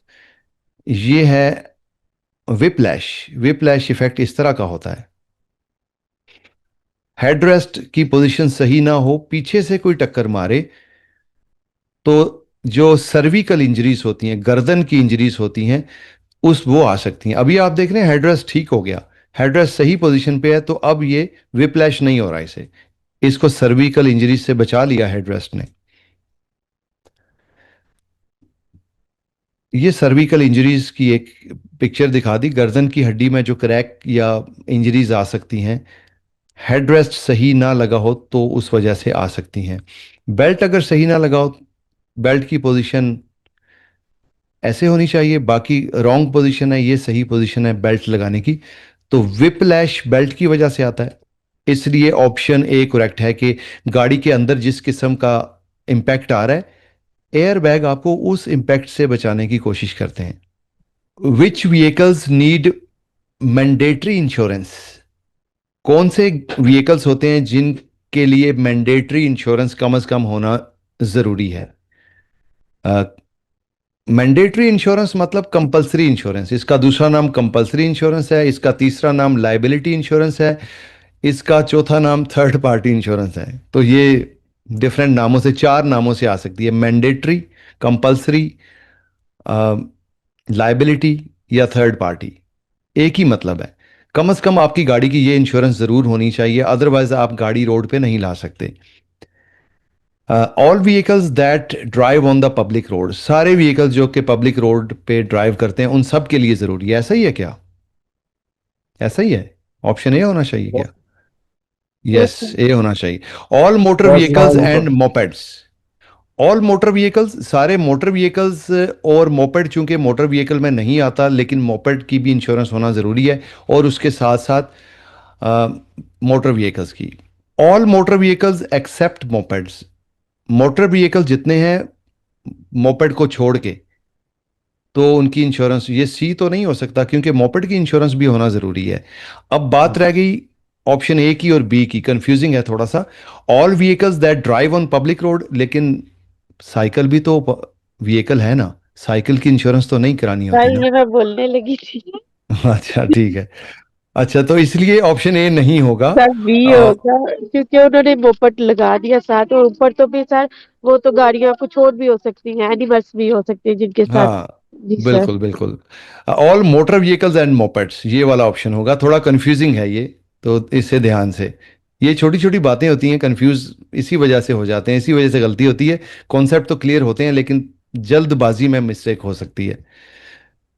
Your vehicle has a sir पिछले डीजल इंजन। सवाल सर जी पिछले सवाल का मैंने देखा नहीं है, वो ज़रा डिस्टरबेंस हो गई थी, आप दोबारा बता देंगे प्लीज़। जी बिल्कुल। विच व्हीकल्स नीड मैंडेटरी इंश्योरेंस, कौन सी गाड़ियों को लाजमी इंश्योरेंस करवानी, जो जिसको मैंडेटरी कहते हैं वो वाली इंश्योरेंस, यानी कि लाजमी वाली इंश्योरेंस जिसका नाम है, उन कौन सी गाड़ियों को करानी पड़ती है। मैंने ये बताया कि इसके चार नाम हो सकते हैं: mandatory insurance, compulsory insurance, liability insurance या थर्ड पार्टी इंश्योरेंस। कोई भी वर्ड आ सकता है, तो मतलब एक ही है इसका, और इसका मतलब ये है कि जो इंश्योरेंस कम से कम आपकी होनी चाहिए ना, वो उसकी बात कर रहा है। एक तो फुली कंप्रीहेंसिव इंश्योरेंस होती है, आपकी गलती है, आपकी गलती नहीं है, गाड़ी चोरी हो गई, आग लग गई, कुछ भी हो गया, फुली कंप्रीहेंसिव इंश्योरेंस हर चीज़ कवर करेगी। हाँ, उसमें टायर कवर फिर भी नहीं होते। टायर जो है ना, टायर का जो प्रॉब्लम आ जाए वो एडिशनल पैसे देके आपको ऐड करवाने पड़ते हैं। फुली कंप्रीहेंसिव में भी उन्होंने ये एक कैच रखा हुआ है। उसको छोड़ के जो कम से कम इंश्योरेंस होती है, जिसमें आपकी मिस्टेक अगर है, आपकी गलती है, तो आपको कवर नहीं मिलता। अगर आपकी गलती नहीं है एक्सीडेंट में, तो आपको कवर मिलता है, आपका नुकसान भरा जाता है। भले ही दूसरी कंपनी वाला भरता है, सामने जो गाड़ी है उस गाड़ी की इंश्योरेंस कंपनी आपका नुकसान भरेगी अगर आपकी गलती नहीं है, लेकिन आपको कवर मिलेगा, पर्सनल इंजरीज का भी कवर मिलेगा, और आपको प्रॉपर्टी डैमेज का कवर भी मिलेगा। तो ये कह रहे हैं कि कौन कौन सी गाड़ियों की इंश्योरेंस होना ज़रूरी है। तो ऑल व्हीकल्स ये हमने छोड़ दिया था क्योंकि इसमें साइकिल भी आ जाते हैं, साइकिल भी व्हीकल्स में आते हैं, तो उसकी इंश्योरेंस नहीं चाहिए होती। ऑल व्हीकल्स तो दैट सर ये drive on answer public road. ऐसे ऐसे भी क्लियर हो रहा है कि ऑप्शन ए में ऑल व्हीकल कह रहा है और ऑप्शन बी में ऑल मोटर व्हीकल कह रहा है, तो हाँ साइकिल और जो एनिमल ड्रॉन हाँ, व्हीकल है वो निकल जाते हैं। एग्जैक्टली exactly, सही कह रहे हैं आप। मोटर व्हीकल आ रहा है और साथ में मोपेड उसने अलग से लिख दिया है, क्योंकि मोपेड मोटर व्हीकल की कैटेगरी में नहीं आता, तो उसने अलग से मेंशन कर दिया है ताकि ये भी कवर हो जाए। ठीक हो गया। ਸਰ और ਜਿਹੜੀ ਕੰਪਲਸ जी ਸੌਰੀ ਜਿਹੜੀ ਕੰਪਲਸਰੀ ਇੰਸ਼ੋਰੈਂਸ ਹੈ ਜਿੱਦਾਂ ਆਪਣੀ ਗਲਤੀ ਨਾ ਹੋਵੇ हाँ, ਸਾਰਾ ਕਵਰ ਕਰਦੀ ਉਹ ਜੋ ਵੀ ਨੁਕਸਾਨ ਹੋਇਆ ਗੱਡੀ ਦਾ। अपनी गलती जे ना होए ते ਹਾਂਜੀ इंजरीज, पर्सनल इंजरीज ते प्रॉपर्टी डैमेज, ਇਹ ਦੋਏ ਕਵਰ ਕਰੇਗੀ। ਤੇ ਜਿਹੜੇ ਅੱਛਾ ਪੈਸੇਂਜਰ ਬੈਠੇ ਨੇ, ਗਲਤੀ ਹੋਏ ਜਾਂ ਨਾ ਹੋਏ, ਜਿਹੜੇ ਤੁਹਾਡੇ ਨਾਲ ਪੈਸੇਂਜਰ ਬੈਠੇ ਹੋਏ ਨੇ ਉਹ ਤੇ ਕਵਰਡ ਹੀ ਕਵਰਡ ਨੇ, ਗਲਤੀ ਹੋਏ ਫੇਰ ਵੀ ਕਵਰਡ ਨੇ, ਗਲਤੀ ਨਾ ਹੋਏ ਫੇਰ ਵੀ ਕਵਰਡ ਨੇ। ਅੱਗ ਲੱਗ ਜੇ ਗੱਡੀ ਨੂੰ, ਗੱਡੀ ਚੋਰੀ ਹੋ ਜੇ ਤੇ ਗੱਡੀ ਦੇ ਟਾਇਰ ਫਟ ਜਾਣ, ਇਹ ਕਵਰ ਨਹੀਂ ਕਰੇਗੀ ਫੇਰ ਵੀ, ਇਹ ਤਿੰਨ ਅੱਛਾ ਚੀਜ਼ਾਂ ਨਹੀਂ ਕਵਰ ਕਰੇਗੀ। ਸਾਡੇ ਇੱਥੇ ਗੱਡੀ ਖੜੀ ਸੀਗੀ ਜਿੱਦਾਂ ਸਾਨੂੰ ਜਾਣਦੇ ਆ ਤੇ ਅੱਛਾ। ਪਾਰਕ ਲੱਗੀ ਸੀਗੀ ਗੱਡੀ ਤੇ ਹੂੰ ਮਗਰੋਂ ਮਰੋਕੀ ਆਏ ਤੇ ਉਹਨਾਂ ਨੇ ਗੱਡੀ 'ਚ ਗੱਡੀ ਮਾਰੀ ਮਗਰੋਂ। ਨਿਕਲ ਗਏ। ਹਾਂ ਨਹੀਂ ਪਹਿਲੋਂ ਗੱਡੀ ਮਗਰੋਂ ਮਾਰੀ ਤੇ ਗੱਡੀ ਦੇ ਮੂਹਰੇ ਵੀ ਇੱਕ ਗੱਡੀ ਲੱਗੀ ਸੀਗੀ ਤੇ ਮੂਹਰੇ ਆ ਗੱਡੀ ਉਹ 'ਚ ਵੱਜੀ ਹੂੰ ਤੇ ਉਹ ਨਿਕਲ ਗਏ। ਤੇ ਫਿਰ ਜੋ ਇਹ ਇੰਸ਼ੋਰੈਂਸ ਵਾਲਿਆਂ ਨੂੰ ਦੱਸਿਆ ਤੇ ਹੂੰ ਕਹਿੰਦੇ ਅਸੀਂ ਜਿਹੜੀ ਮਗਰੋਂ ਡੈਮੇਜ ਹੋਇਆ ਗੱਡੀ ਦਾ ਉਹ ਅਸੀਂ ਕਵਰ ਕਰ ਦਾਂਗੇ, ਜਿਹੜਾ ਮੂਹਰੇ ਹੋਇਆ ਉਹ ਨਹੀਂ ਕਰਨਾ। हाँ जी, हाँ ਪਰ जी बिल्कुल। ਉਹਨਾਂ ਦੀ ਤਾਂ ਗਲਤੀ ਹੋਣੀ ਸੀਗੀ, ਹੂੰ ਉਹ ਤਾਂ ਵਿਚਾਰੇ ਘਰੇ ਬੈਠੇ ਸੀਗੇ ਆਰਾਮ ਨਾਲ।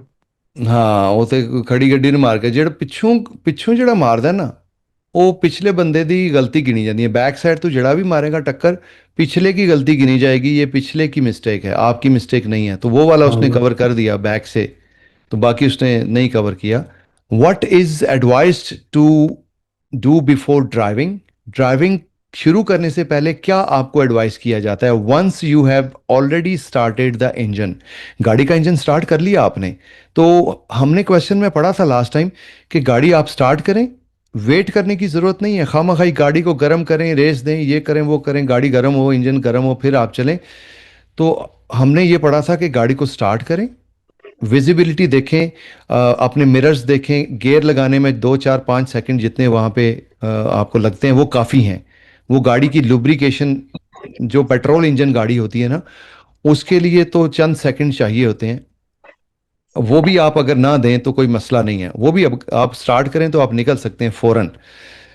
पेट्रोल गाड़ियों में जो प्लग यूज़ होते हैं, स्पार्क प्लग यूज होते हैं, और उनकी स्पार्किंग फौरन कैच हो जाती है, लुब्रिकेशन फौरी तौर पे हो जाती है, with in few second, 1 2 second के अंदर लुब्रिकेशन स्टार्ट हो जाती है। तो गाड़ी स्टार्ट करें पेट्रोल इंजन और आप मूव कर सकते हैं। लेकिन अब ये आ गया क्वेश्चन डीजल इंजन का। ये आपको पता है ये हैवी इंजन होता है थोड़ा सा, इसके अंदर स्पार्क प्लग यूज नहीं होते, इसके इसके अंदर ग्लो प्लग यूज होते हैं। मैं आपको दिखा देता हूं तस्वीर भी, ये इस तरह के, ये होता है ग्लो प्लग।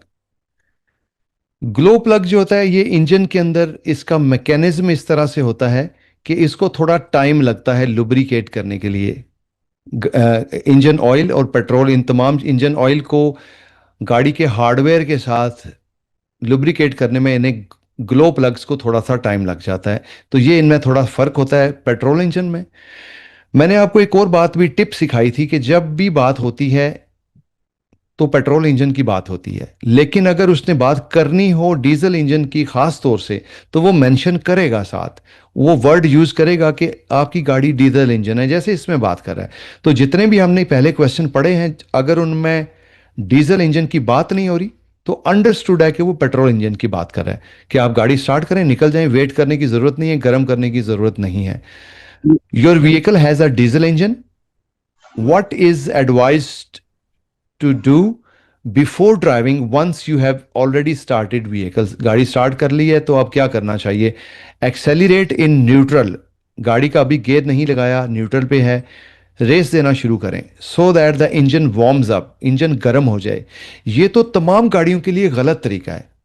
रेस देना खामखाई गर्म करने के लिए रेस देना, ये बहुत गलत तरीका है। इससे इंजन भी बाज़ दफ़ा माल फंक्शन हो सकता है, डैमेज हो सकता है कोई पार्ट उसका। रेस देने की ज़रूरत नहीं होती, अनलेस कि आपकी बहुत कोई पुरानी गाड़ी है जिसमें रेस का प्रॉब्लम है, एक्सेलरेटर उठा नहीं। करना पैंदा ना सर जी थोड़ा ਜਿਹਾ ਡੀਜ਼ਲ ਇੰਜਨ ਦੇ ਵਿੱਚ ਤੁਸੀਂ ਵੇਟ ਕਰੋਗੇ ਸਟਾਰਟ ਕਰਨ ਤੋਂ ਬਾਅਦ, ਰੇਸ ਦੇਣ ਦੀ ਲੋੜ ਨਹੀਂ ਫਿਰ ਵੀ। अभी कितने को मिनट सर जी 4 मिनट 5 मिनट कितने को मिनट ਤੁਸੀਂ ਕਰ 5-10 सेकंड के सेकंड। सर एक और चीज, सॉरी एक चीज ऐड करना ਚਾਹਾਂਗਾ ਕਿ ਡੀਜ਼ਲ ਇੰਜਨ ਵਿੱਚ ਲਾਈਟ ਵੀ ਲੱਗੀ ਹੁੰਦੀ ਨਾ, ਅਗਰ ਤੁਹਾਡੀ ਗੱਡੀ ਠੰਡੀ ਹੋਏ ਤੇ ਉਹ ਲਾਈਟ ਸ਼ੋ ਹੋ ਰਹੀ ਹੁੰਦੀ ਹੈ, ਤੇ ਲਾਈਟ ਵੀ ਹੁੰਦੀ ਹੈ, ਤੇ ਹਾਂ ਜੀ। ਉਹਨੂੰ ਫਿਰ ਤੁਸੀਂ ਸਟਾਰਟ ਕਰਕੇ ਰੱਖੋ ਤੇ ਜੈਸੇ ਲਾਈਟ ਆਫ ਹੋ ਜਾਂਦੀ ਹੈ, ਵਿੱਚ ਹਾਂ ਵਿੱਚ ਜੀ। ਤੁਹਾਡੀ ਗੱਡੀ ਗਰਮ ਹੋ ਗਈ ਹੈ। ਜੀ ਬਿਲਕੁਲ ਬਿਲकुल, ਇਹ ਦੇਖੋ ਬੜਾ ਅੱਛਾ ਪੁਆਇੰਟ ਤੁਸੀਂ ਐਡ ਕਰਤਾ। ਲਾਈਟ ਨੂੰ ਵੀ ਤੁਸੀਂ ਮੋਨੀਟਰ ਕਰ ਸਕਦੇ ਹੋ, ਤੇ ਉਹ ਲਾਈਟ ਵੀ ਤੁਹਾਨੂੰ ਦੱਸਦੀ ਹੈ ਕਿ ਹੁਣ ਗੱਡੀ ਤੁਹਾਡੀ ਸਰਕੂਲੇਟ ਕਰਨ ਲਈ ਰੈਡੀ ਹੈਗੀ। ਅਦਰਵਾਈਜ਼ ਚੰਦ ਸੈਕਿੰਡ ਕਾਫੀ, 5 ਤੋਂ 10 ਸੈਕਿੰਡ ਕਾਫੀ ਹੁੰਦੇ ਨੇ। Wait a few seconds before starting to drive, ਕੁਝ ਸੈਕਿੰਡ ਤੁਸੀਂ ਵੇਟ ਕਰੋ ਤਾਂ ਕਿ ਉਹਦੇ ਜਿਹੜੇ ਗਲੋ ਪਲੱਗ ਨੇ ਉਹ ਕਨੈਕਟ ਹੋ ਜਾਣ ਤੇ ਲੁਬਰੀਕੇਸ਼ਨ ਤੁਹਾਡੀ ਪ੍ਰੋਪਰ ਹੋ ਜਾਏ। ਲਾਈਟ ਨੂੰ ਵੀ ਤੁਸੀਂ ਮੋਨੀਟਰ ਕਰ ਸਕਦੇ ਹੋ। ਅਗਰ ਲਾਈਟ नहीं हैगी किसी मॉडल ਦੇ ਵਿੱਚ, देन आप कुछ सेकंड 5 10 15 सेकंड तक आप वेट कर सकते हैं ताकि लुब्रिकेशन हो जाए। ऑप्शन बी में लिखा हुआ है स्टार्ट ड्राइविंग क्विकली। ये तो पेट्रोल इंजन की बात में भी क्विकली नहीं करना चाहिए। जितनी देर में आप ब्लाइंड स्पॉट्स देखते हैं, गियर लगाते हैं, 4-5 सेकंड गुजर जाते हैं, तो वो काफ़ी होता है पेट्रोल इंजन के लिए। तो इसमें ऑप्शन कौन सा होगा फिर? सर जी ऑप्शन सी होगा, सी, क्योंकि सर। डीजल है सर। Option C. सर एक सवाल था आपसे यहाँ पे अच्छा, कि ये जो पेट्रोल और डीजल का डिफरेंस होता है गाड़ी में, ये किस बेस पे होता है? मतलब ये पूछना चाह रहा, या कोई स्पेसिफिक गाड़ियाँ होती हैं जिनमें डीजल होता है, या ये किसी भी गाड़ी में हो सकता है, डिपेंड ऑन मतलब जो भी इसका वो है, मुझे बता दो। वो इंजन ही अलग होता है, उसकी इंजन की डिजाइनिंग, इंजन के पार्ट्स मैकेनिकली अलग होते हैं। पेट्रोल गाड़ी के मैकेनिकली अलग होते हैं, उसमें कभी भी डीजल नहीं डाल सकता पेट्रोल वाली में, या डीजल वाली में पेट्रोल नहीं डाल सकते। वो टोटली अलग, दो अलग नस्लें हैं। चलें जी आगे चलते हैं। One of the following obligations, obligation मतलब जो ज़रूरी काम है, लाजमी काम है जो करने ही करने हैं आपने। One of the following obligation, जो नीचे 3 दिए हुए हैं उनमें से कोई एक ऑब्लिगेशन कौन सी है? Which one corresponds to the driver of the vehicle, ऐसा काम ज़रूरी करने वाला जिसका ताल्लुक गाड़ी के ड्राइवर से हो। कॉरेस्पॉन्ड्स यानी कि उसका कनेक्शन या उस पे अप्लाई होता हो, ड्राइवर पे अप्लाई होता है गाड़ी का कौन सा काम? इनमें से तीनों काम ज़रूरी हैं, ये तीनों ही काम ऑब्लिगेशंस हैं, लेकिन इनमें से ड्राइवर की जिम्मेदारी कौन से काम की है? कुछ जिम्मेदारियां ओनर की होती हैं, कुछ जिम्मेदारियां ड्राइवर की होती हैं। ओनर खुद भी ड्राइवर हो सकता है, दूसरा बंदा भी ड्राइवर हो सकता है, तो ड्राइवर की रिस्पॉन्सिबिलिटी पूछ रहा है इनमें से क्या है? Ensure that the licence plate do not present obstacles that prevent their reading.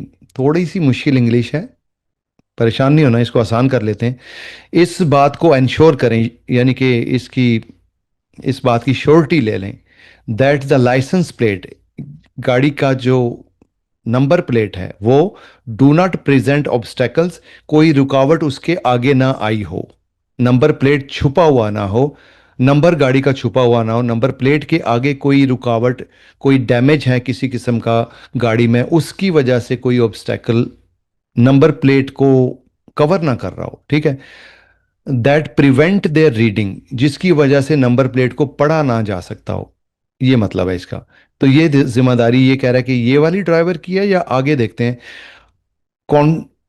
Contract and maintain valid civil liability insurance, ये जो लाइबिलिटी इंश्योरेंस की बात हो रही थी, क्योंकि वो सिविल मैटर्स में आती है, जो दूसरे रोड के यूजर्स होते हैं सिविल में वो आ जाते हैं, जो भी रोड के यूजर्स हैं, तो सिविल का वर्ड उसने खामखा यूज़ कर दिया है कंफ्यूज करने के लिए। लाइबिलिटी इंश्योरेंस की बात कर रहा है कि लाइबिलिटी इंश्योरेंस ये सिर्फ ड्राइवर की जिम्मेदारी है, कि ये सिर्फ ड्राइवर की जिम्मेदारी है, जिसमें सिर्फ ड्राइवर आता है खास तौर से। Submit the vehicle to the mandatory technical inspection that corresponds to it, गाड़ी को टाइम पे आईटीवी टेस्टिंग के लिए लेके जाना, जो जो टाइम है, जितने टाइम के बाद लेके जाना है उसे, उस हिसाब से गाड़ी को आईटीवी टेस्टिंग के लिए लेके जाना। अब इनमें से कुछ जिम्मेदारियां मालिक की हैं खास तौर से, कुछ दोनों की हो सकती हैं, और जिस टाइम पे कोई गाड़ी चला रहा है उस टाइम पे जो ड्राइवर की जिम्मेदारी बनती है वो कौन सी है, ये पूछ रहा है आपसे, कौन सी होनी सर चाहिए? ऑप्शन ए होनी चाहिए सर, वैसे। ए सर जी, नंबर प्लेट वाली सर। नंबर प्लेट वाली सर।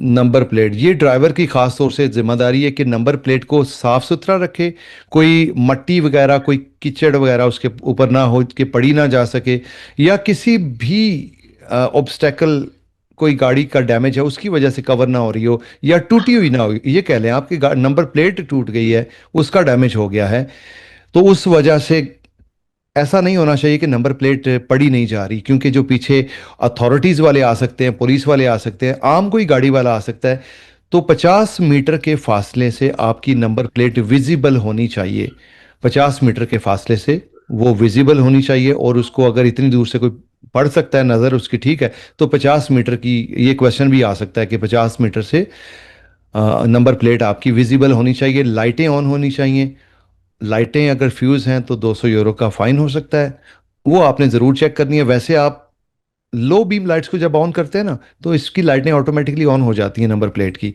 लेकिन कभी फ्यूज़ भी हो सकती हैं। इन चीज़ों को time to time vehicle maintenance को सामने रखते हुए चेक करना ज़रूरी है। A cross wind blows from right side, road पे चलते हुए हवा चल रही है बहुत तेज़, क्रॉस विंड्स, हवा साइडों से चल रही है। When is it more dangerous, कब ये हवा ज्यादा खतरनाक हो सकती है? 3 ऑप्शन है। When a large vehicle overtakes you, जब कोई दूसरा बड़ा व्हीकल आपकी गाड़ी को ओवरटेक करे, आप स्लो जा रहे हैं, आपको कोई दूसरा ओवरटेक करता है, बड़ी गाड़ी वाला कोई ट्रक ओवरटेक करता है आपको, तो तब आपके लिए ये हवा जो चल रही है ये ज्यादा खतरनाक तब होती है। When you are driving behind a large vehicle, जब आप किसी बड़े व्हीकल के पीछे पीछे ड्राइव कर रहे हैं तो ये हवा आपके लिए खतरनाक होती है ज्यादा। When you overtake a large size vehicle, जब आप किसी बड़े व्हीकल को ओवरटेक करते हैं तो तब ये ज्यादा खतरनाक होती है। अब ये सिचुएशन देखनी पड़ेगी कि किस सूरत में ये ज्यादा खतरनाक हो सकती है। कब हो सकती है खतरनाक?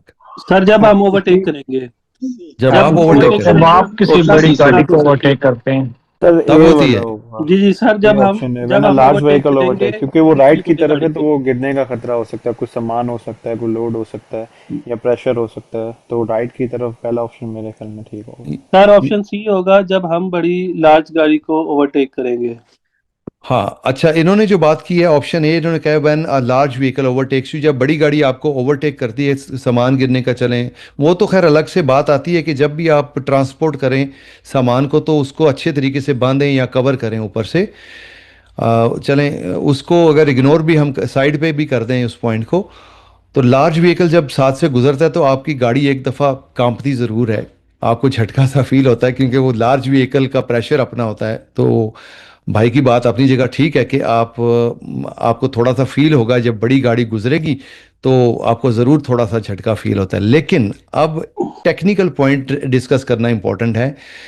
ऑप्शन सी होगा इसका, और इसको क्यों होगा ये देखते हैं हम। सर क्योंकि When- जब हम ओवरटेक कर रहे होंगे बड़ी गाड़ी को, तो डेफिनेटली अगर हाँ, हवा चल रही होगी तो प्रेशर उसका रुका होगा ना, तो जब हम उससे आगे को जाएंगे तो एकदम प्रेशर हम पे पड़ेगा, जिसकी वजह से हम मतलब कि रोड से बाहर जाने का गाड़ी हमारी होगी, बाहर को निकलेगी। ठीक है।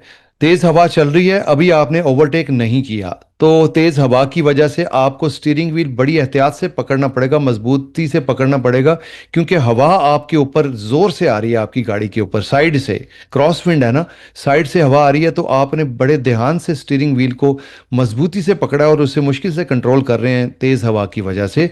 अब आपने ओवरटेकिंग करना शुरू की लार्ज व्हीकल को। लार्ज व्हीकल जब आपके राइट साइड पे आ गया, आपने लेफ्ट से ओवरटेकिंग की, वो राइट साइड पे आ गया, तो हवा तो रुक गई, हवा तो तकरीबन रुक गई ना, तो वो जो प्रेशर था हवा का वो ख़त्म हो गया, तो आपकी गाड़ी को ज़्यादा झटका लगेगा, अचानक ज़्यादा झटका लगेगा क्योंकि हवा का प्रेशर बंद हो गया जो इतना ज़्यादा आ रहा था। अब आपको दोबारा से नए सिरे से स्टीयरिंग व्हील की नई स्टेबिलिटी बनानी पड़ेगी कि अब कैसे स्टीयरिंग व्हील को आपने कंट्रोल करना है। वो ज़्यादा क्रिटिकल सिचुएशन होगी जब सारे का सारा प्रेशर लार्ज व्हीकल ने रोक दिया, तो फिर नए सिरे से स्टेबिलिटी बनाई आपने। अब लार्ज व्हीकल को आपने ओवरटेक कर लिया, तो लार्ज व्हीकल पीछे रह गया, तो हवा का झोंका फिर से पड़ा आपकी गाड़ी पे, जो तेज झोंका पड़ रहा था। अब एक तीसरी दफा आपको नए सिरे से स्टेबिलिटी रखने के लिए फिर से स्टीयरिंग व्हील को एडजस्ट करना पड़ा और उसको ध्यान देना पड़ा कि अब गाड़ी को कैसे स्टेबल करें, किस तरह से स्टीयरिंग व्हील को कंट्रोल करें। तो 3 दफा आप पे ये झटका तेज हवा का पड़ेगा जब आप लार्ज व्हीकल को ओवरटेक करेंगे, तो ज्यादा क्रिटिकल है। लार्ज व्हीकल तो एक दफा उसने झटका दिया, वो निकल गया, लेकिन इस तरह आपको 3 दफा वो इम्पैक्ट पड़ा क्रॉस विंड का। इसलिए ऑप्शन सी को हम चूज करेंगे कि when you overtake a large size vehicle, इसमें ज्यादा खतरा है। ये भी कंफ्यूजिंग क्वेश्चन है, आमतौर से हम ऑप्शन ए चूज कर लेते हैं, लेकिन एक्चुअली जब प्रैक्टिकली आप ये रोड पे होंगे तो आपको इसका अंदाजा भी हो जाएगा कि ऐसा ही होता है। What must be kept in mind when making a U turn? आसान क्वेश्चन है। एक यू टर्न लेने के लिए आपको खास तौर से जहन में क्या रखना चाहिए? Always use a part of the road designated for the U turn. आप वहीं से यू टर्न लें हमेशा जहां से यू टर्न की जगह बनी हुई है, डेजिग्नेटेड यू टर्न ले आप लेंगे। हम हर जगह से यू टर्न नहीं ले सकते, लेकिन वो तो मोटरवे की बात थी ना, खास तौर से मोटरवे पे आप डेजिग्नेटेड प्लेस से लेते हैं। शहर के अंदर आप सेम लेवल से भी ले सकते हैं, जैसे ये आपको नज़र आ रहा है एक साइन यू टर्न का, तो डेजिग्नेटेड तो ये है, चलें डेजिग्नेटेड तो है, ये आप ले सकते हैं सेम लेवल से टर्न। लेकिन अगर हम कन्वेंशनल रोड की बात करें, सेंटर में अगर सॉलिड लाइन नहीं है, तो पीछे गाड़ियां नहीं आ रही, आगे विजिबिलिटी साफ है, आप कहीं से भी यू टर्न ले सकते हैं। डेजिग्नेटेड प्लेस ना भी हो फिर भी आप ले सकते हैं, ठीक है। तो हर रोड ऑलवेज लिखा हुआ है ना, always use a part, her road पे ऐसा नहीं होता। डेजिग्नेटेड यू टर्न जगह के बगैर भी कुछ रोड पे लिया जा सकता है। अदरवाइज जिन जगहों पे डेजिग्नेटेड जगह होती हैं वहां से ही लेना होता है, जैसे मोटरवे की बात हुई थी। Always to leave a distance more than 100 metre to the vehicle in front. सामने वाली गाड़ी से 100 मीटर का डिस्टेंस रखें। अर्बन रोड पे तो आप बिल्कुल 2-3 मीटर के डिस्टेंस से आप गाड़ी खड़ी कर लेते हैं यू टर्न लेते हुए, अगला यू टर्न लेगा 2-3 मीटर 5 मीटर पीछे हैं आप, उसके बाद यू टर्न ले लें, तो ये 100 मीटर की कोई यू टर्न के हवाले से ऐसी फिगर नहीं है कि आप 100 मीटर पीछे रहें, ज़रूरत नहीं है, किसी भी रोड पे ज़रूरत नहीं है यू टर्न के हवाले से, क्योंकि वहाँ पे आपको स्लो होना पड़ता है, और स्लो जब होते हैं तो आपका डिस्टेंस कम हो सकता है। सेफ डिस्टेंस होना चाहिए, बहरहाल safe distance, not to create danger और obstacle for other road users. हमेशा ये वाला ऑप्शन सबसे स्ट्रांग रहेगा, जब ये आ जाए ऑप्शन तो ये वाला तो ऑप्शन यही सबसे लगेगा स्ट्रांग सर। रहेगा। हाँ, किसी दूसरे यूजर के लिए आप ऐसी मैन्यूवर ना करें, तेज यू टर्न ना लें, और आप अपनी लेन में रह के यू टर्न उस हिसाब से लें, मैन्यूवर को ख़तरनाक डेंजरस ना बनाएं जो किसी दूसरे यूज़र को ख़तरा हो, नुकसान पहुंचाए। तो ये वाला ऑप्शन आपने जहन में रखना है कि ये हमेशा ही टॉप ऑफ द रेंज, ये सबसे पहले आता है। लेकिन फिर भी कभी भी तीनों ऑप्शन पढ़े बगैर सेलेक्ट नहीं करना, कभी आपको वो कंफ्यूज भी कर सकता है, लेकिन नॉर्मली ये ऑप्शन स्ट्रॉन्गेस्ट है, किसी को खतरे में डाले बगैर आपने यू टर्न, इस बात का ख्याल आपने रखना है।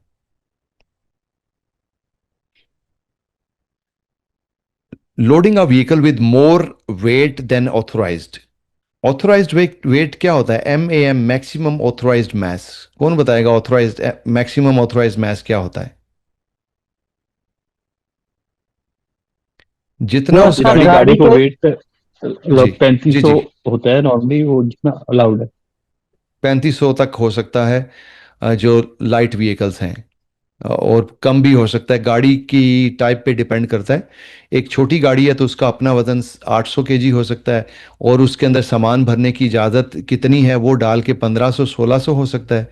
किसी बड़ी गाड़ी में 1800 तक भी जा सकता है, 3500 तक गाड़ियां जा सकती हैं मैक्सिमम ऑथराइज मैस जो लाइट व्हीकल्स होते हैं। बाकी जो लार्ज व्हीकल होते हैं उनका उस हिसाब से होता है। यानी मैक्सिमम ऑथराइज मैस का मतलब ये है कि मैन्युफैक्चरर ने जो गाड़ी बनाई उसकी इंस्ट्रक्शन के मुताबिक गाड़ी का अपना वजन कितना है, उसको तोला जाए तो कितना है, और उस गाड़ी के मॉडल के हिसाब से उसमें कितना सामान भरने की इजाज़त है, ये पॉइंट है, कितना भरने की इजाज़त है। तो टोटल वेट भरने के बाद गाड़ी का जितना हो जाएगा, 1500-1600 टोटल वेट, सामान और बंदों का वेट भी शामिल है इसमें, ठीक है, बंदों का वेट भी शामिल है। लेकिन उससे पहले अनलेडन वेट, गाड़ी का अपना वजन, पेट्रोल का एक टैंकर भरा हो वो, गाड़ी की सीटें, गाड़ी में जितनी चीज़ें लगी हुई हैं वो सारा मिला के अनलेडन वेट कहा जाता है उसे, या अनलोडेड कह लें आसान अल्फाज में, अगर समझ नहीं आता अनलेडन तो अनलोडेड आप कह लें, कोई सामान भरने से पहले, बंदों के बैठने से पहले। अब जो आपकी रजिस्ट्रेशन देहते से होके आएगी, उसमें मैन्युफैक्चरर ने जो इंस्ट्रक्शन दी होगी कि इस गाड़ी में इतना सामान बंदों समेत भरा जा सकता है, तो बंदों का वजन और गाड़ी के अंदर सामान जो भरा जा सकता है वो 1500 1800, या जो मॉडल है गाड़ी का जितनी इजाज़त है उससे ज़्यादा आप भरेंगे तो मोलता होगा, आपको चेक हो जाए, लोग भरते हैं लेकिन अगर चेक हो जाए, पता चल जाए तो फिर फाइन हो सकता है। ऑथराइज्ड वेट के अंदर आपको रहना होता है, लेकिन अगर आप गाड़ी को ओवरलोड कर लेते हैं मोर देन ऑथराइज्ड वेट तो क्या होता है? Only effect the tyre, so pressure must be increase. टायरों पे ज़्यादा वजन पड़ता है तो टायरों में हवा ज़्यादा भर लें, हवा ज़्यादा भरेंगे तो और ज़्यादा नुकसान हो सकता है, सामान नहीं भरना चाहिए ज़्यादा सामान। इफेक्ट एक्सेलरेशन, इसकी वजह से गाड़ी की स्पीड पे फ़र्क पड़ता है, ब्रेकिंग पे फ़र्क पड़ता है, गाड़ी की स्टेबिलिटी पे ख़ास तौर से फ़र्क पड़ता है, ठीक है। Does not effect road safety at all. Road safety तो बिल्कुल इफेक्ट होती है जब जब स्टेबिलिटी पे फर्क पड़ेगा, ब्रेकिंग पे, एक्सेलरेशन पे, सारी चीज़ों पे फर्क पड़ेगा तो स्टेबिलिटी तो मुतासिर होगी। तो कौन सा ऑप्शन होना ऑप्शन बी चाहिए? होगा। ऑप्शन बी सर ऑप्शन होगा। B. Option B. Braking distance बढ़ जाता है आपका, देर से ब्रेक लगती है, देर से स्टॉपिंग डिस्टेंस बढ़ जाता है, दूर जाके गाड़ी रुकती है, टायर्स का प्रॉब्लम भी होता है, बिल्कुल ये प्रॉब्लम हो जाता है, ग्रिप का प्रॉब्लम भी होता है, गाड़ी गाड़ी की ग्रिपिंग कम हो जाती है, ये सारे प्रॉब्लम्स आ सकते हैं। These blue road markings indicate, ये रोड पे जो ब्लू मार्किंग्स हैं इनका क्या मतलब है? It is prohibited to park, आप यहां पे पार्क कर ही नहीं सकते, पार्क तो कर सकते हैं, लेकिन कोई लिमिटेशंस आपकी आ जाती हैं कि आपको या तो ख़ास टाइम के लिए टाइम होगा तो टाइम के लिए पार्क करेंगे, अगर फ्री पार्किंग भी है तो टाइम लिखा होगा कि इस टाइम पे ये फ्री है। लेकिन ये ब्लू लाइंस जब आ जाएं, जोन असूल आ जाए, तो फिर आपको या तो लिमिटेड टाइम के लिए या फिर वहाँ पे एक मशीन लगी होती है जिसमें से आपने पैसे डाल के टिकट निकाल के आपने पार्क करना होता है। सर आपके मोबाइल की एप्लीकेशन भी तो होती है ना, कि आप उस एप्लीकेशन की तरह ही पार्क कर सकते हैं उसको? यस, एप्लीकेशन के थ्रू भी वो कर सकते हैं। पर्ची ना भी रखी है ਉਹਦੇ ਡੈਸ਼ਬੋਰਡ ਤੇ ਨਾ ਵੀ ਰੱਖੇ ਕੋਈ ਗੱਲ ਨਹੀਂ, ਉਹ ਉਹਨਾਂ ਦੇ ਕੋਲ ਆ ਜਾਂਦਾ ਡਿਜੀਟਲੀ। ਓਕੇ सर ये बड़ी प्यारी मशीनां लगियां ने, साडी वाली साइड से टुटियां ने सारी अंदर। ਅੱਛਾ, ਹਾਂ, ਇੱਥੇ ਵੈਸੇ ਡੈਸ਼ਬੋਰਡ ਤੇ ਰੱਖਣਾ ਚਾਹੀਦਾ ਇਹਨੂੰ, ਡੈਸ਼ਬੋਰਡ ਤੇ ਰੱਖ ਕੇ ਤੁਸੀਂ ਬੰਦ ਕਰੋਗੇ। ਨਾ ਵੀ ਰੱਖੋ ਤੇ ਕੋਈ ਗੱਲ ਨਹੀਂ, ਲੇਕਿਨ ਬਿਹਤਰ ਹੁੰਦਾ ਹੈ ਕਿ ਤੁਸੀਂ ਰੱਖਦੇ ਹੋ, ਰੱਖ ਸਕਦੇ ਹੋ ਤੇ ਫਿਰ ਰੱਖਣਾ ਚਾਹੀਦਾ ਹੈ। ਜਿੱਦਾਂ ਗੱਡੀ ਦੂਰ ਲੱਗੀ ਹੁੰਦੀ ਹੈ, ਪਾਰਕਿੰਗ ਮਸ਼ੀਨ ਦੂਰ ਹੁੰਦੀ, ਬੰਦਾ ਕਹਿੰਦਾ ਰਹਿਣ ਦੋ ਯਾਰ ਕੀ ਰੱਖਣੀ। हाँ, तो कर सकते हैं आप इस तरह भी अगर रख सकते हैं तो। मोटरसाइकिल्स में वो एक पाउच होता है, उस पाउच में आप ये डाल देते हैं। वो पाउच आपके किसी हैंडल बार के साथ हो सकता है, मड गार्ड के साथ हो सकता है। पाउच ना भी डिस्प्ले करें तो फिर भी हमने बात की कि वो डिटेक्टेबल होता है। ओके, इसमें it is prohibited to park नहीं, an allowed parking zone just like with white marks. White marks option C होगा sir, limited parking. Option C होगा, लिमिटेड पार्किंग, बिल्कुल जी, option C. That at certain times of the day parking duration is limited. ठीक हो गया। ਜਿਹੜੀਆਂ ਚਿੱਟੀਆਂ ਬੱਟੀਆਂ ਦੀ parking ਹੁੰਦੀ ਉਹ ਫ੍ਰੀ ਹੁੰਦੀ ਫਿਰ? हाँ, चिट्टियाँ ली फ्री है, जिस टाइम मर्जी करो पार्क, बिल्कुल फ्री है। The driver that consumes cocaine, cocaine जेडे ड्राइवर यूज करते हैं, एक नशे वाली ड्रग हैगी कोकीन। उसकी वजह से क्या होता है, इज कामर एंड लेस कॉम्पिटिटिव। ड्राइवर सुकून में हो जाता है, कॉम्पिटिटिव नहीं होता, रेस शेस नहीं लगाता, उसका जो बिहेवियर है वो बहुत अच्छा हो जाता है कोकीन की वजह से। ऐसा तो नहीं हो सकता, ये तो एक ड्रग है, ड्रग की वजह से हाँ, ये एक स्टिमुलेंट है, स्टिमुलेंट टाइप है, ये एनर्जी ड्रिंक है, दिमाग को वक्ती तौर पे तेज करता है। तो वो काम तो नहीं रहता, लेस कॉम्पिटिटिव नहीं, ज़्यादा कॉम्पिटिटिव हो जाता है, एग्रेसिव हो जाता है, may become more competitive and aggressive. उसका बिहेवियर एग्रेसिव हो जाता है, उसका दिल करता है कि तेज़ गाड़ी चलाए, दिल करता है कि वो रेस दे खामखार, ब्रेक लगाए खामखार। Option B sir, reckless driving करने का उसका दिल करता है, बिहेवियर उसका चिड़चिड़ा हो जाता है, गुस्से वाला हो जाता है। What should you do given the indications of the officer? What should you do given the indications of the officer? Officer अगर कोई इंडिकेशन दे तो आपको क्या करना चाहिए? सिंपल सा ही क्वेश्चन होना चाहिए ये। Go to the left side, go to the left side because the officer wants to stop on the right. आप लेफ्ट साइड पे चले जाएं और ऑफिसर राइट साइड पे रुकेगा तो आपको लेफ्ट साइड पे रुकना है। ये तो नहीं हो सकता। जब भी रुकना हो राइट साइड पे सर, राइट साइड पे रुकना चाहिए हमें, जब भी राइट साइड पे रुकना चाहिए। बिल्कुल बिल्कुल। Shift to the lower gear, ये भी कर सकते हैं, ज़ाहिर आपने रुकना है तो लोअर गियर पे आप आ सकते हैं। Stop on the right side, right side पे ऑप्शन सी होगा फिर। सर मेरा क्वेश्चन है सर कि आपके पीछे एक ऑफिसर आ रहा है गाड़ी में और आप हाँ, राइट साइड पे रुकना आपने, बिल्कुल बिल्कुल राइट साइड पे आप।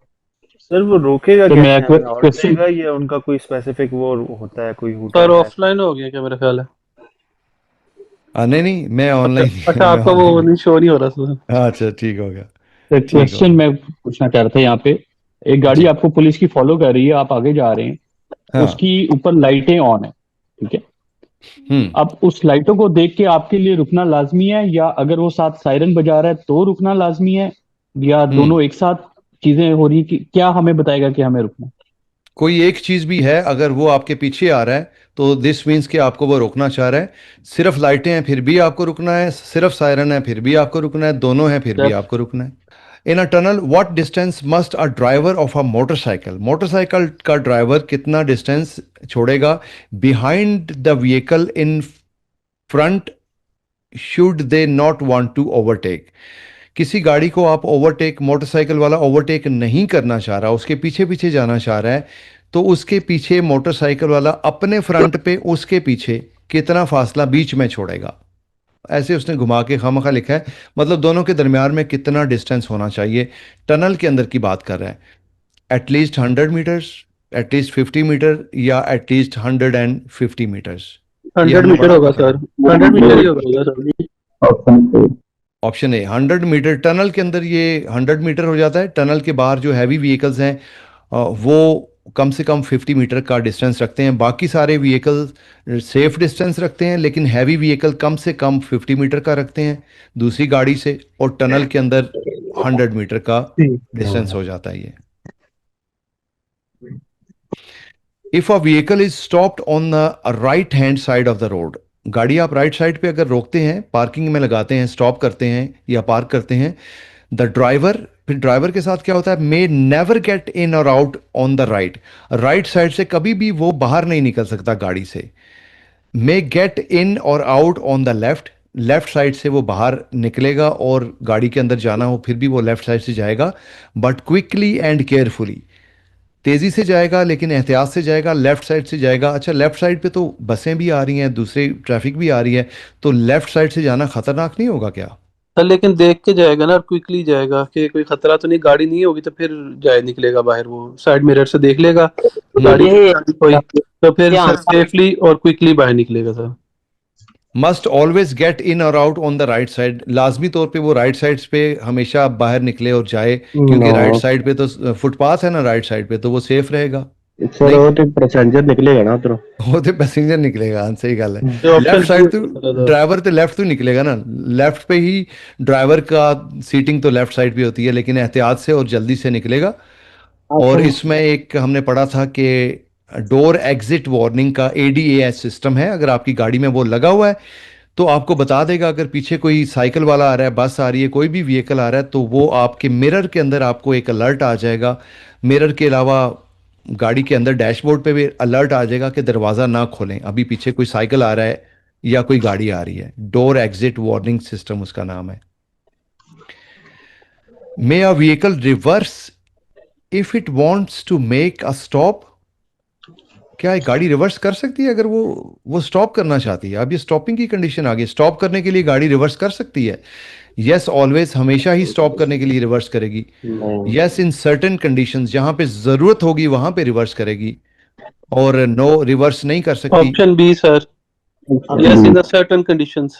सर्टन कंडीशन, जब आप पैरेलल पार्किंग लगाते हैं ना, तो पैरेलल पार्किंग लगाने का तरीका ये होता है कि आप अगली गाड़ी के साथ जाके गाड़ी खड़ी करते हैं, उसके बाद स्टीयरिंग व्हील को फुल आपने राइट साइड पे मोड़ना होता है, फिर पीछे आना होता है। जब आपकी आपकी विंडो मिरर में से नज़र आए कि वो फुटपाथ के कर्ब के साथ दिखा रही है, तो फिर आप स्टीयरिंग व्हील को वापस कर लें और आपकी गाड़ी एक ही मूवमेंट में रिवर्स में पैरेलल पार्किंग आसानी से हो जाएगी। यस, इस तरह जब गाड़ी लगाना चाहते हैं तो रिवर्स में आप कर सकते हैं स्टॉप करने के लिए। यस, इन सर्टेन कंडीशंस, इस तरह की पार्किंग है तो लगा सकते हैं। ये किसी का माइक ऑन है, इसको मैं ऑफ कर दूं। चलें, सुकून हो गया। If when driving at night on an urban route, urban road पे रात को हम ड्राइव कर रहे हैं, it is not possible to see a dark coloured vehicle, रात को ड्राइव कर रहे हैं अर्बन एरिया में और रोशनी कम है, पॉसिबल नहीं है कि एक डार्क कलर की गाड़ी को 50 मीटर के फासले से देखा जा सके। 50 मीटर से आगे कोई डार्क कलर की गाड़ी जा रही है तो उसे आप नहीं देख पा रहे। The position lights must be used, position लाइटें तो आपकी गाड़ी की ऑन होनी चाहिए। एंड और उसके साथ क्या होना चाहिए, आइदर द डिप्ड और हाई बीम लाइट्स ऑन होनी चाहिए। हाई बीम तो आप ऑन नहीं कर सकते ना, हाई बीम तो ऐसे में आप ऑन करेंगे तो वो 50 मीटर के फासले पे आगे गाड़ी है, उसकी तो इंटीरियर मिरर से ग्लेयर क्रिएट होगी। तो पोजीशन लाइट्स के साथ फिर आपने डिप्ड लाइट्स आपकी ऑन होनी चाहिए। The dipped and high beam, ये हाई बीम तो नहीं हो सकती, तो ऑप्शन बी समझ आता है, डिप्ड हेडलाइट पोजीशन लाइट्स के साथ आपकी ऑन होनी चाहिए।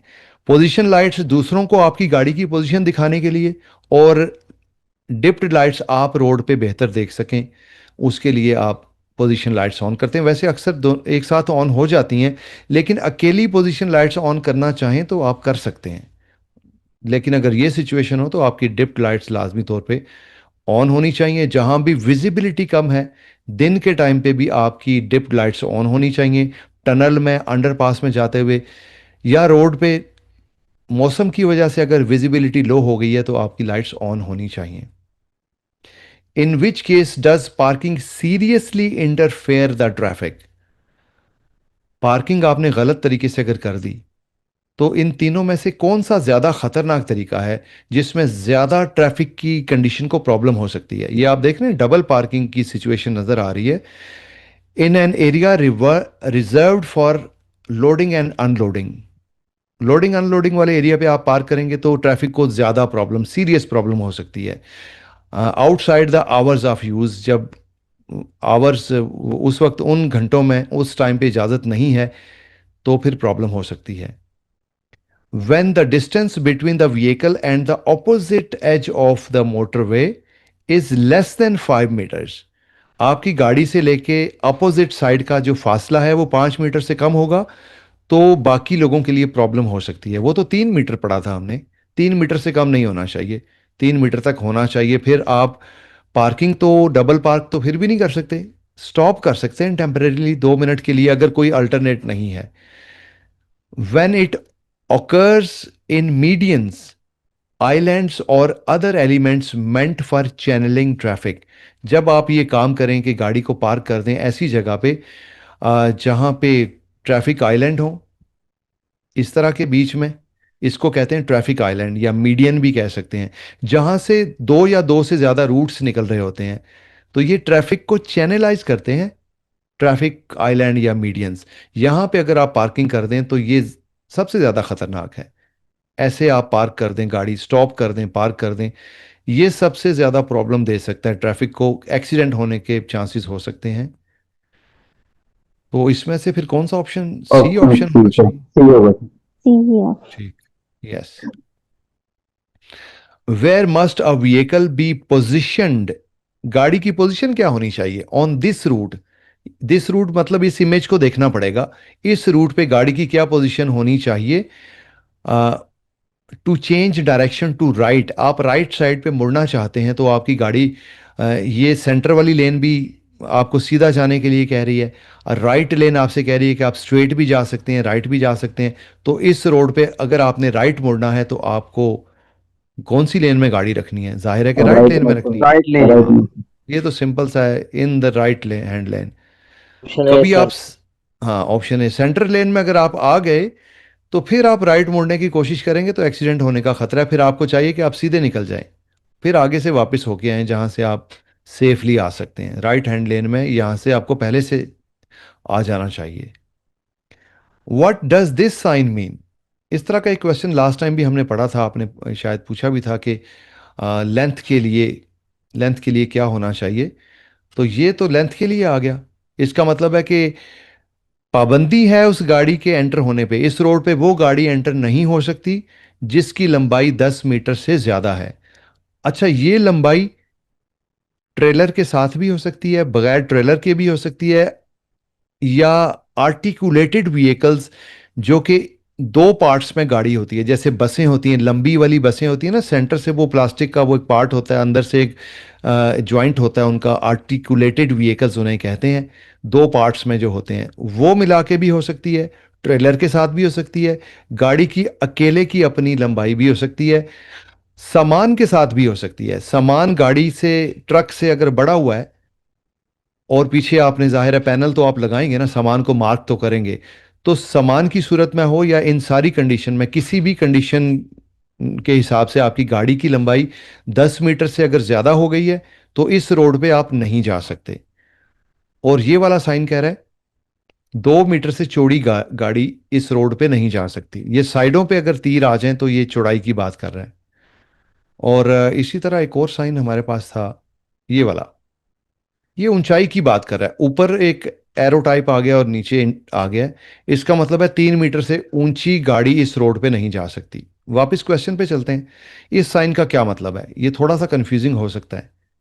No entry automobiles more than 10 metres long only,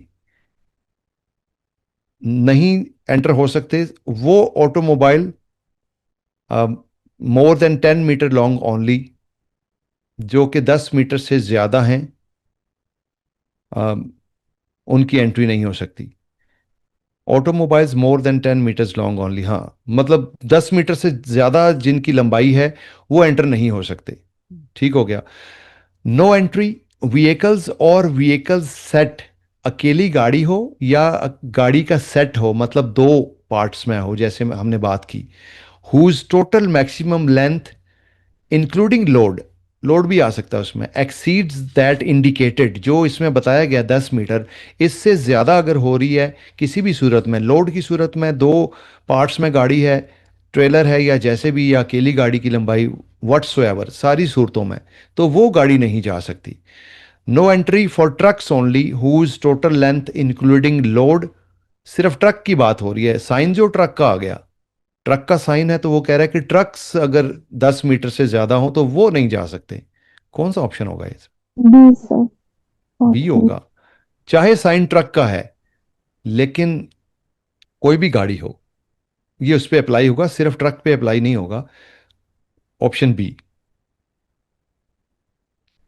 what is the danger in braking on wet road surface?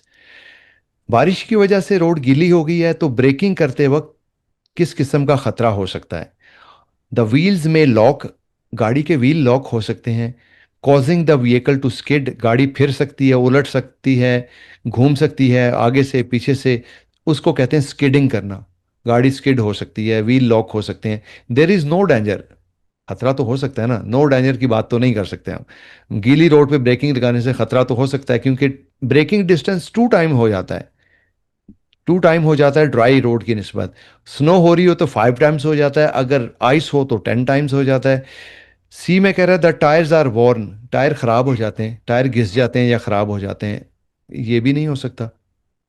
तो ऑप्शन है। ऑप्शन, ये सर, ऑप्शन ए होना ऑप्शन है। चाहिए। अच्छा, इसमें एक गाड़ी होती है जिसमें एबीएस ब्रेकें होती हैं, ABS function, anti lock brake system होता है। एबीएस जिन गाड़ियों में होता है उनके व्हील्स लॉक नहीं होते, वो व्हील्स को लॉक होने से बचा लेती हैं, गाड़ी को स्किडिंग होने से बचा लेती हैं। तो आमतौर से जितने क्वेश्चन इस तरह के आते हैं ना, वो ऐसी गाड़ियों को इंडिकेट कर रहे होते हैं जिनमें एबीएस ब्रेक्स नहीं होती, कन्वेंशनल ब्रेक्स होती हैं। तो उस सूरत में हम ये कहेंगे कि यस, गाड़ी के व्हील लॉक हो सकते हैं, अचानक ब्रेक लगाई, गाड़ी स्किड कर सकती है, व्हील भी लॉक हो सकते हैं, तो इसलिए ऑप्शन ए। बी और सी तो वैसे ही हमने देख लिया कि ये ठीक नहीं हो सकते। What is the increased danger from a sheet of water caused by rain? Sheet of water का मतलब है कि रोड पे पानी खड़ा हो गया है, शीट ऑफ वाटर एक लेयर बन गई है वाटर की, उसकी वजह से क्या खतरा हो सकता है? There is no danger because the water cools the tyre, खतरा नहीं है, पानी तो टायरों को ठंडा कर देता है, ये तो नहीं हो सकता। एंड दे ब्रेक बेटर, तो ब्रेक अच्छी लगती है जब वो टायर गीले हो जाएंगे, ठंडे हो जाएंगे, ठंडा तो नहीं करता, लेकिन ग्रिप कम हो जाती है ना, टायरों की ग्रिप कम हो सकती है। ऑप्शन ए तो नहीं हो सकता। Possible failure of the tier two grip the surface, ऐसा हो सकता है कि बारिश और पानी की वजह से टायरों की ग्रिप रोड पे ठीक ना हो और टायरों की ग्रिप फेल हो सकती है। सी में लिखा हुआ है the brake gets wet and heat, ब्रेकें गीली हो जाती हैं, गर्म हो जाती हैं, हो सकता है गीली भी हो जाती हैं, गर्म पॉसिबली हो भी सकती हैं, नहीं भी हो सकती। तो कौन सा ऑप्शन ज्यादा जानदार है? B sir, B sir ji. Option B, grip कम हो जाती है। Which is the most frequent type of accidents involving motorcycles? ये भी थोड़ा कंफ्यूजिंग है। मोटरसाइकिल्स के एक्सीडेंट, कौन से एक्सीडेंट ज्यादा होते हैं, फ्रीक्वेंट होते हैं मोटरसाइकिल्स में? They are knocked down by another vehicle, mike off, okay. Motorcycles के कौन से वाले एक्सीडेंट ज्यादा होते हैं? They are knocked down by another vehicle, किसी दूसरे व्हीकल्स, कोई दूसरा व्हीकल उन्हें टक्कर मार देता है, वो साइड से भी टक्कर मार सकता है आपको, फ्रंट से भी मार सकता है, बट ज़्यादा नॉकडाउन में साइड स्वैप्स की बात आती है। एक ही डायरेक्शन में जा रहे हैं तो साथ वाली गाड़ी से टकरा गया, तो उसको आमतौर से नॉकडाउन कहा जाता है। They run of the road, वो रोड से स्लिप होके गिर जाते हैं, तो ये वाले ज्यादा होते हैं। अ कोलिजन विद अनदर व्हीकल, किसी और गाड़ी के साथ सामने से या इंटरसेक्शन पे साइडों से कोई गाड़ी आ रही है तो उसके साथ टक्कर हो जाती है। मतलब इसमें लिखा तो सिर्फ यही हुआ है, कोलिजन विद अनदर व्हीकल, किसी भी दूसरी गाड़ी के साथ इसकी टक्कर हो जाती है। गलती चाहे मोटरसाइकिल की हो या गाड़ी की हो, गाड़ी टक्कर मारे या मोटरसाइकिल टक्कर मारे, लेकिन इसमें सारी बातें कवर हो रही हैं कि फ्रंट से भी टक्कर हो सकती है, इंटरसेक्शन पे साइडों से भी हो सकती है, किसी तरह से भी टक्कर हो सकती है। तो ऑप्शन ए में तो सिर्फ नॉक डाउन की बात कर रहे हैं, जो कि आम तौर से सेम डायरेक्शन में जाते हुए साइड स्वैप से नॉक डाउन हो जाता है। तो इसलिए कौन सा ऑप्शन होना चाहिए? सी ऑप्शन होगा सर। सर सी। सी ऑप्शन, थोड़ा सा ये कंफ्यूजिंग है लेकिन ये ऑप्शन सी होगा इसमें। If the distance between the lines of a dashed elongated line, एक डैश लाइन जो रोड के ऊपर आपको नजर आ रही है लंबाई की सूरत में, क्लियरली जो नजर आ रही है, इज नोटिसेबली शॉर्टर, इन डैश लाइन का आपस में फासला बहुत कम है। नोटिसेबली शॉर्टर, काफी हद तक इनका आपस में डिस्टेंस कम है डैश लाइनों का। देन यूजुअल, जितनी आमतौर से होती हैं उतने से आपस में इसका फासला कम कम है। तो इसका क्या मतलब है? It means the proximity of a cross street, इसका मतलब है कि आगे कोई क्रॉस रोड आने वाला है तो इनका फासला आपस में कम कम है। नहीं, ये मतलब नहीं है इसका। The proximity of a section with a gradient और मोर देन 5%, रोड ऊंचाई की तरफ जा रही है, 5% से ज्यादा ऊंची रोड होने वाली है, तो ग्रेडियंट की बात आती है कि ये रोड की सरफेस चेंज होने वाली है, इसका इसका एंगल चेंज होने वाला है 5% से ज़्यादा। The proximity of a particularly dangerous stretch of the road, road पे एक ऐसा पार्ट शुरू होने वाला है, ऐसा हिस्सा आने वाला है जो कि ख़तरनाक है। ये जो डैश लाइनें आपस में करीब करीब हो जाती हैं ना जब, तो थोड़ी देर बाद ये इतनी करीब हो जाती हैं कि ये एक सॉलिड लाइन बन जाती है, एक सॉलिड लाइन की शक्ल बन जाती है, और वो बनने वाली है। जब ये आपस में बहुत क्लोज क्लोज हो जाती हैं तो इसके बाद सॉलिड लाइन आ जाती है, आने ही वाली है। और जहाँ से सॉलिड लाइन आ जाती है उसका मतलब है कि आप दूसरी लेन में ओवरटेकिंग के लिए नहीं जा सकते, सॉलिड लाइन को आप क्रॉस नहीं कर सकते। इसीलिए ये एरो भी आपको नज़र आ रहा है, इस एरो का नाम है रिटर्न एरो या return two lane. Return arrow है कि आप अगर ओवरटेकिंग के लिए ऑन कमिंग ट्रैफिक की लेन में आए थे तो वापस आ जाएं, क्योंकि आगे सॉलिड लाइन स्टार्ट होने ही वाली है, क्योंकि डैश लाइन आपस में बहुत क्लोज क्लोज हो गई है। तो ऑप्शन सी होगा इसका। जी सर।